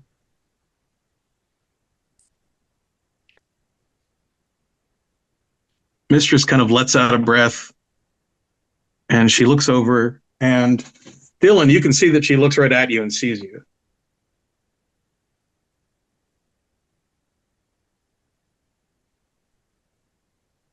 Dylan? Sorry, I was muted. You're saying Mistress can see me? Yeah, she looks right over and looks right into your eyes, obviously, with her one good one.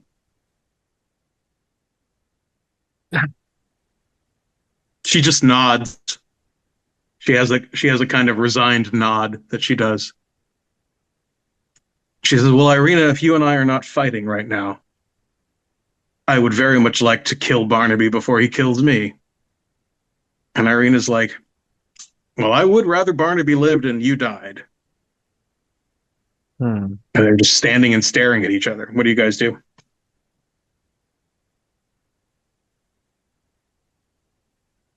While that is going on, then I'm going to start tearing the imp's eyes out.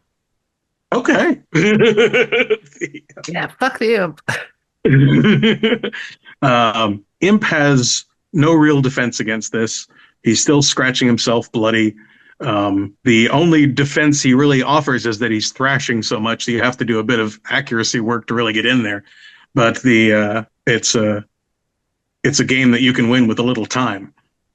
So you finally land a good scratch, and since your claws are free of ampules, you can engage in various beak pecking and clawing, and make Imp absolutely miserable and blind.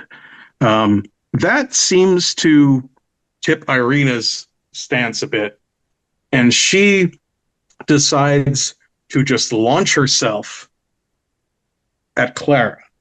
And she does so with her hands erupting in a kind of sickly yellow energy.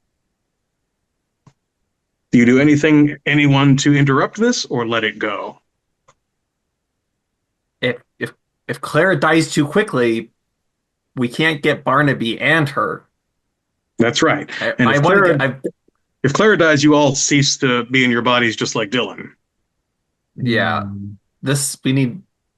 I need to maximize wizard deaths here. So hurting the imp doesn't seem to be hurting her. So it's time to go after her eyes. It is clearly hurting her, but it's not stopping her from doing what she's doing. And she can no longer see through Imp's eyes now. But without something much more serious happening to him, she's already suffering as much as she's going to suffer from it. So what? Grip her. Yeah. Okay. I'll run up between her legs as she's charging towards Clara with her fingers and try to trip her if I can. Just be right underfoot. Absolutely. That's well within your athletic capabilities, especially considering she's fixated right now on Clara. So she does not notice the sudden kitten where her foot is. You do notice how much that hurts. Like you catch a lot of her body weight on her foot. But despite the pain, you do get the wind knocked out of you. It also sends her basically sailing face down onto, and the ground is very wet and rocky here, right at the edge of the spring. And she basically smacks her face into the wet stones and lets out a sad like noise of her lungs kind of like emptying themselves unwillingly. And and Clara just kind of like takes advantage of that, and awkwardly, because Clara has very little coordination right now, Clara just basically dives in and just starts pounding on the back of Irina's skull with her fist, and then picks up a rock and starts doing it with a rock. Having been stepped on, I'm gonna run off into the bushes next to Toad. Yeah, you have to actually catch your breath for a second because she kicked you something fierce, but it had the effect. And very brave. Your breath back, but she will not. Toad, what did you say? You're a very brave kitten. Thank you, you're Toad. very good at being underfoot. Thank you. It's one of my favorite things. I'll curl up carefully around Toad, trying to keep him a little warm without also getting poisoned by his venomous skin. So Clara is just pounding on Irina's head with a rock over and over again. And you know the moment that Irina dies, partly because Irina's body goes very slack, but also because the imp's body goes very slack at the same moment. And he stops scratching himself bloody and just slides onto the ground. I'm going to go beat the shit out of him. What emerges from imp is not a single spirit. What emerges from imp is like a piñata exploding with spirit fragments. And you see them tied to one another, like someone took pieces of 100 human ghosts and made a weird kind of tapestry out of them. And they're all just now instantly aware of what position they're in and wailing in torment and trying to pull away from each other and just kind of shredding themselves in the ether. Whoa. There's a way I can help them all. I'll tear them apart. Tear them apart. You can do that. You can go in and basically help pull some of them gently from each other, and they can just kind of like escape and some of them just start immediately dissipating, like out of this world entirely. Yeah. Some of them with obvious gratitude. And some of them just kind of go slithering off in different directions. Some of them plunge into the water or off into the sky. None of them seek to converse. The only thing left is Barnaby. Well, and Rue. And Rue. Oh my god, I forgot about Rue. They're both experienced.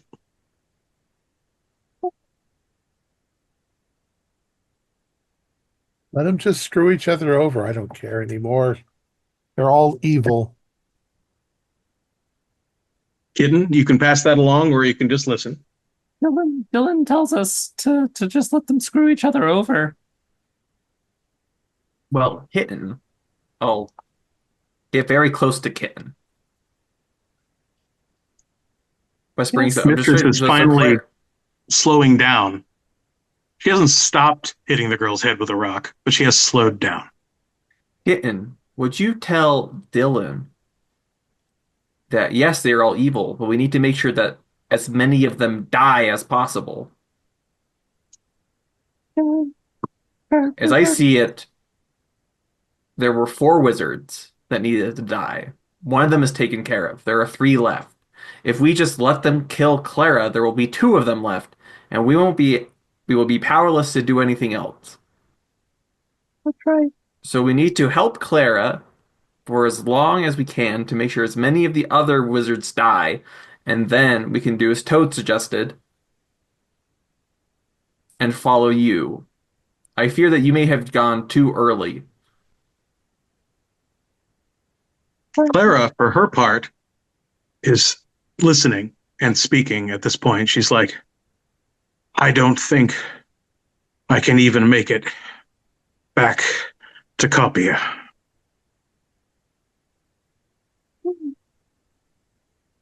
Well,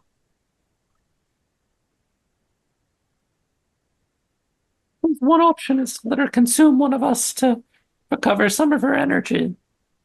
But that would make my situation more pleasant, but it wouldn't actually heal the damage. It will take some time, a lot more time than we have at hand to heal the damage. My legs grow less capable. my arms less capable. I need sleep. It will take a while to recover from the loss of the part of me that was Skunk. Well, Clara, torturer of innocence, what do you recommend? I feel like Barnaby, if he finds me, has me. I want you to know, Toad, Kitten, Bluebird, and Skunk, Dylan, that I don't blame any of you. I would have done far worse to me. Even now, I hunger for my next journey. Is there a trap we can leave behind for them? I don't know. Get them in a building. Set it aflame. Get them in the tower. I don't know. Is there a way to make a poisonous ampule? No. The ampules, that's just... I mean, they're poison in a sense, but not in a useful sense. There is, in my tower, though, speaking of poison, I harvest from my garden a flower that makes for powerful sleep drug. There are several vials, green vials, with the little diamond labels. Several, enough to put the entire village to sleep through the wells, if need be. I never had to use it. But if you could introduce that to something they're eating or drinking, that could make a difference. Does Kevin know?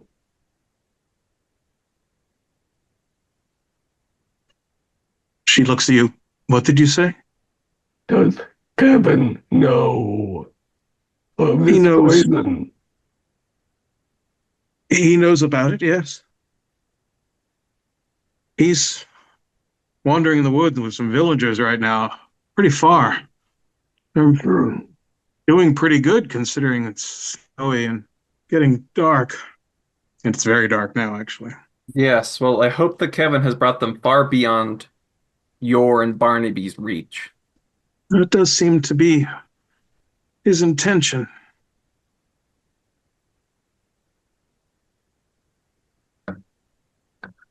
If you finish Barnaby and Rue, what is your thought of what happens to me? I think you're already experiencing what our thought is about what would happen to you. She just nods. Mistress Clara, meet the bluebird of gloominess. It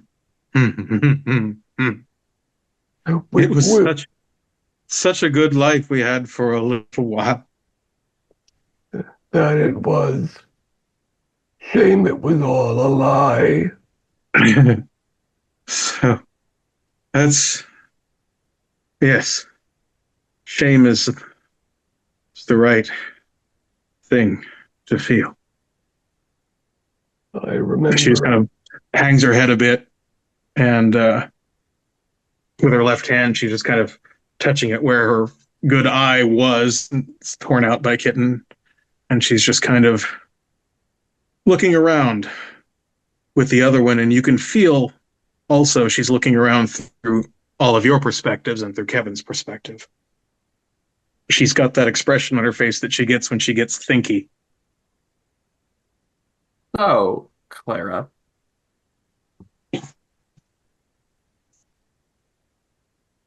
Yes, Can you still help us deal with these other two wizards? I've done all I can. I have some magic, but they'd have to get close to me. I can't move.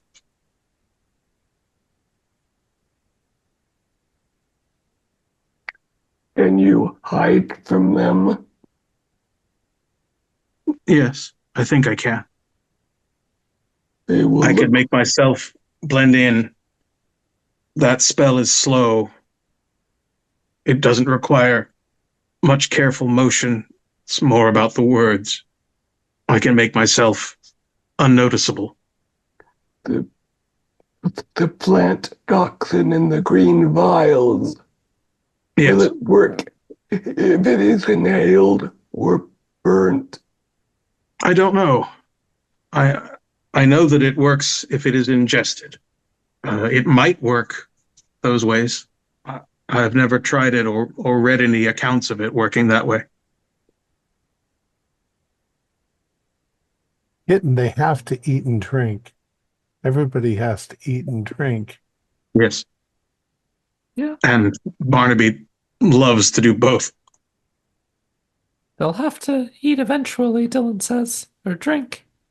I wonder if we can't lure them by telling them that there's some villagers to harvest somewhere. I mean, we know where the villagers actually are. We could use them as bait. Just invite them? No, no, absolutely not. Well, we know where the villagers are, so we could bait them in a different direction. If Clara is hidden, they'll go to the tower to find her. And they'll want her books and her magic. If we poison the food in the kitchen, they will perhaps take a bottle of wine. There is an ample supply of delicious things in the tower, and there are ample supplies of delicious things in the inn, and a few other places in the village as well, that if they're going around helping themselves, they'd certainly get to. Well, that seems like the most reasonable plan.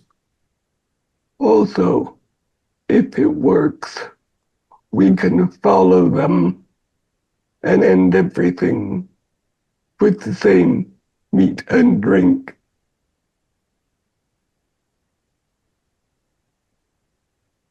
And I hate to point this out, but we're nearly at midnight.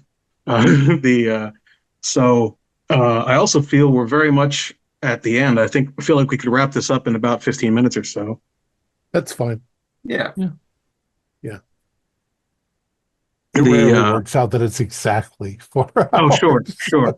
Yeah. And we had some break times and blah blah blah, and have pleasant conversations as well. But to go into that mode, you would have no difficulty whatsoever finding the vials. You will have no difficulty whatsoever poisoning anything in the tower. There could be some difficulty getting into the village to poison anything there. The well water in the tower. Yeah, absolutely. Definitely. I mean, that's if you want to take a drink in the tower that isn't booze, you eventually will want the water, and it's got it has one supply in the tower. Yeah. So if we poison the tower, and then I can go, I could just invite them to the tower. Yeah, indeed, or they'll invite themselves if they if they are looking around for mistress. Do you poison anything besides the water? There's ample poison to poison some of the food and things as well. I think wine and water together cover the bases. While they're doing that, since I can't actually touch anything. Right. You all right? I'm infected him. Thom, you okay? Yeah, Ghost just aspirated. Oh man. I'm wondering if, as a ghost, I can fly quickly to the village. Not quickly, but you can drift up and down. Gravity does not concern you. You move at a brisk walking speed, basically. And since everything here is fairly close, you can get anywhere in a few minutes. I basically want to be a spy so that I can tell the others what's going on. Irene could see me, right? Just Yes. Clara. Now, Irene could not see you, right? Right. So Bernard would be able to see me. Right. But I can spy. So I'll go back and forth spying. Okay. You do notice that all the cats in the village can see you. Doesn't matter much in the grand scheme of things, but when you go into the village, it draws some cat attention. But the cats also don't care enough to make a disturbance. But they do all look. I'm losing. I think I've got part of your sound and part of your not sound. Yeah. So I will fly there and I will just stand next to them and listen to everything that they're saying. Okay. You do in fact get the impression that at this point they've killed all the people that they could easily find. They're growing bored with that, and Barnaby just wants to find Clara. And Rue seems to want that even more. She's like finally, that kind of thing. And there's not much commentary one way or another from Vernon, who's mostly just staying quiet and doing what he's told when he's told to do much. So Barnaby's like, she should have been here by now, which means she is here by now, which means we need to be careful. But I want to go and approach the tower. And Rue's like, we can handle her. Together, we're more powerful than she is.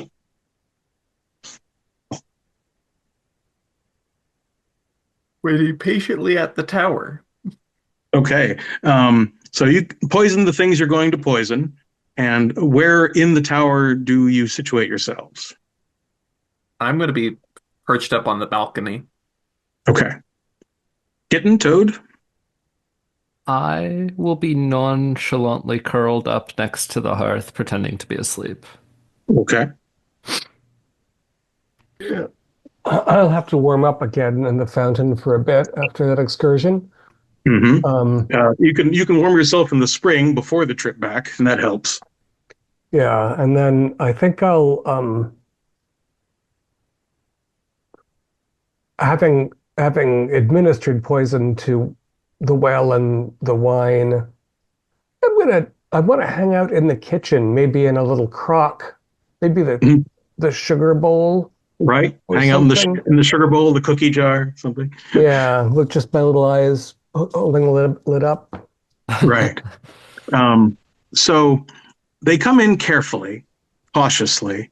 They don't even notice Kitten. They certainly don't notice Toad. They're looking around mostly for Clara-sized objects, and they search the tower up and down and become satisfied that she's not there. And so they do, in fact, decide to crack into the wine, which Barnaby takes great delight in.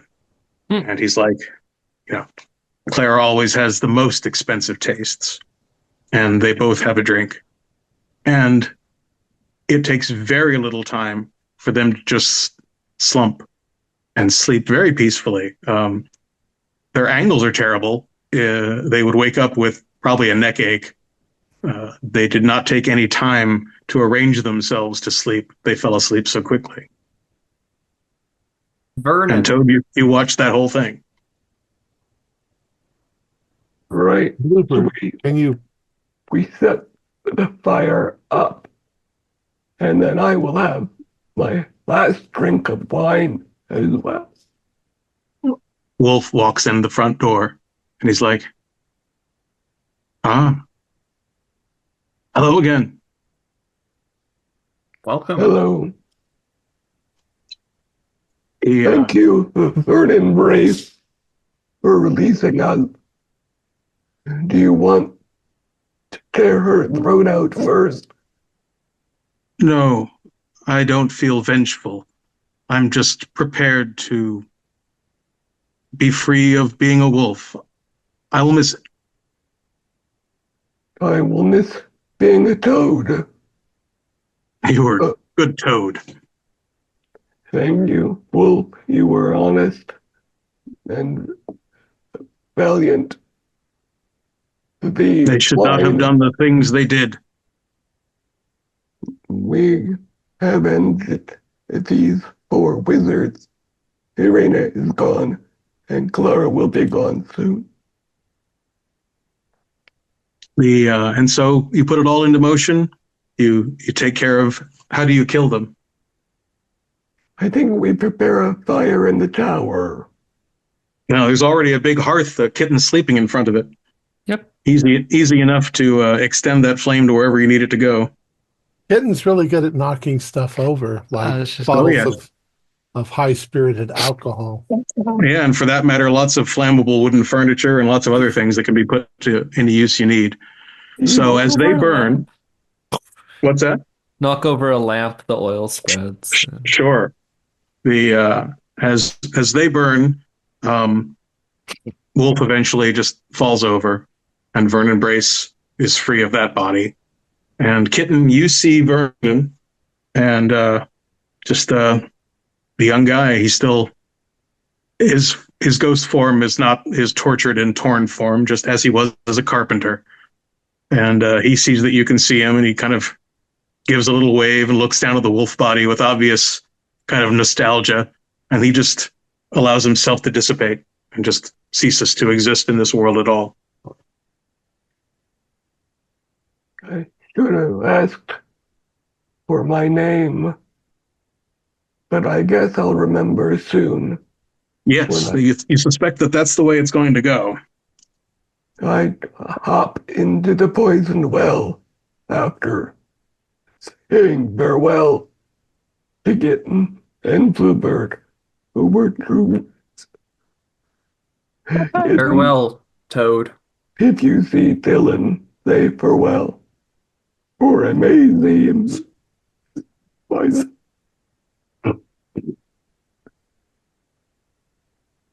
And so you release yourself from the body of Toad, and you do remember. So much comes back to you that you were in a very good marriage, but owing to things that had gone on in the village, things that you realize now were probably arranged in some way, the two of you were in a terrible, terrible fight and said some truly awful things to each other. And your heart failed after you stormed off from that argument, declaring hatred and regret for the marriage that you didn't mean. And and that was the point at which your heart stopped working for you. And Mistress was there to consume your anger and consume your regret and shame at the things you'd said. All of which you realized were things that you did say, but the conditions that led you to say them, a lot of them were lies that Clara herself had arranged. What's Toad's name? Edmund Brennan. Wed to Rada. And you're absolutely positive that Rada was among those led up to the hill by Kevin.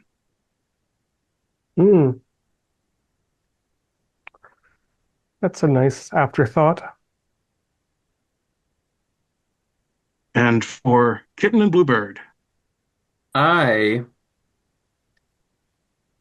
gonna go fly back to Clara. Mm-hmm. It will likely be more agony now that Toad has passed. Yes, there is a fresh racking of Clara's body. And she's she has arranged herself in a way that only you really know how to find her, because you can always feel the distance, you can always feel the direction. But she has made herself unnoticeable, not really invisible, but unnoticeable with a spell. But you can see that she's twitching in agony to the extent that she can even twitch. There's even a sense of frustration that her body can't twitch as well as it wants to. Yeah, I'm going to land onto her face. She's like, Bluebird. It's Sloane. Thank you. Yes, Healer Sloane. One of the best of them. I made a promise to Barnaby, but I didn't get to carry it through. Promise. I think, however, that you will make an excellent substitute. Mm. And I'm going to start pecking out her eyes. Your long, sharp beak is very good at that. And of course, one eye was already torn out by Kitten. Her remaining eye, a couple of punctures, and it's worthless.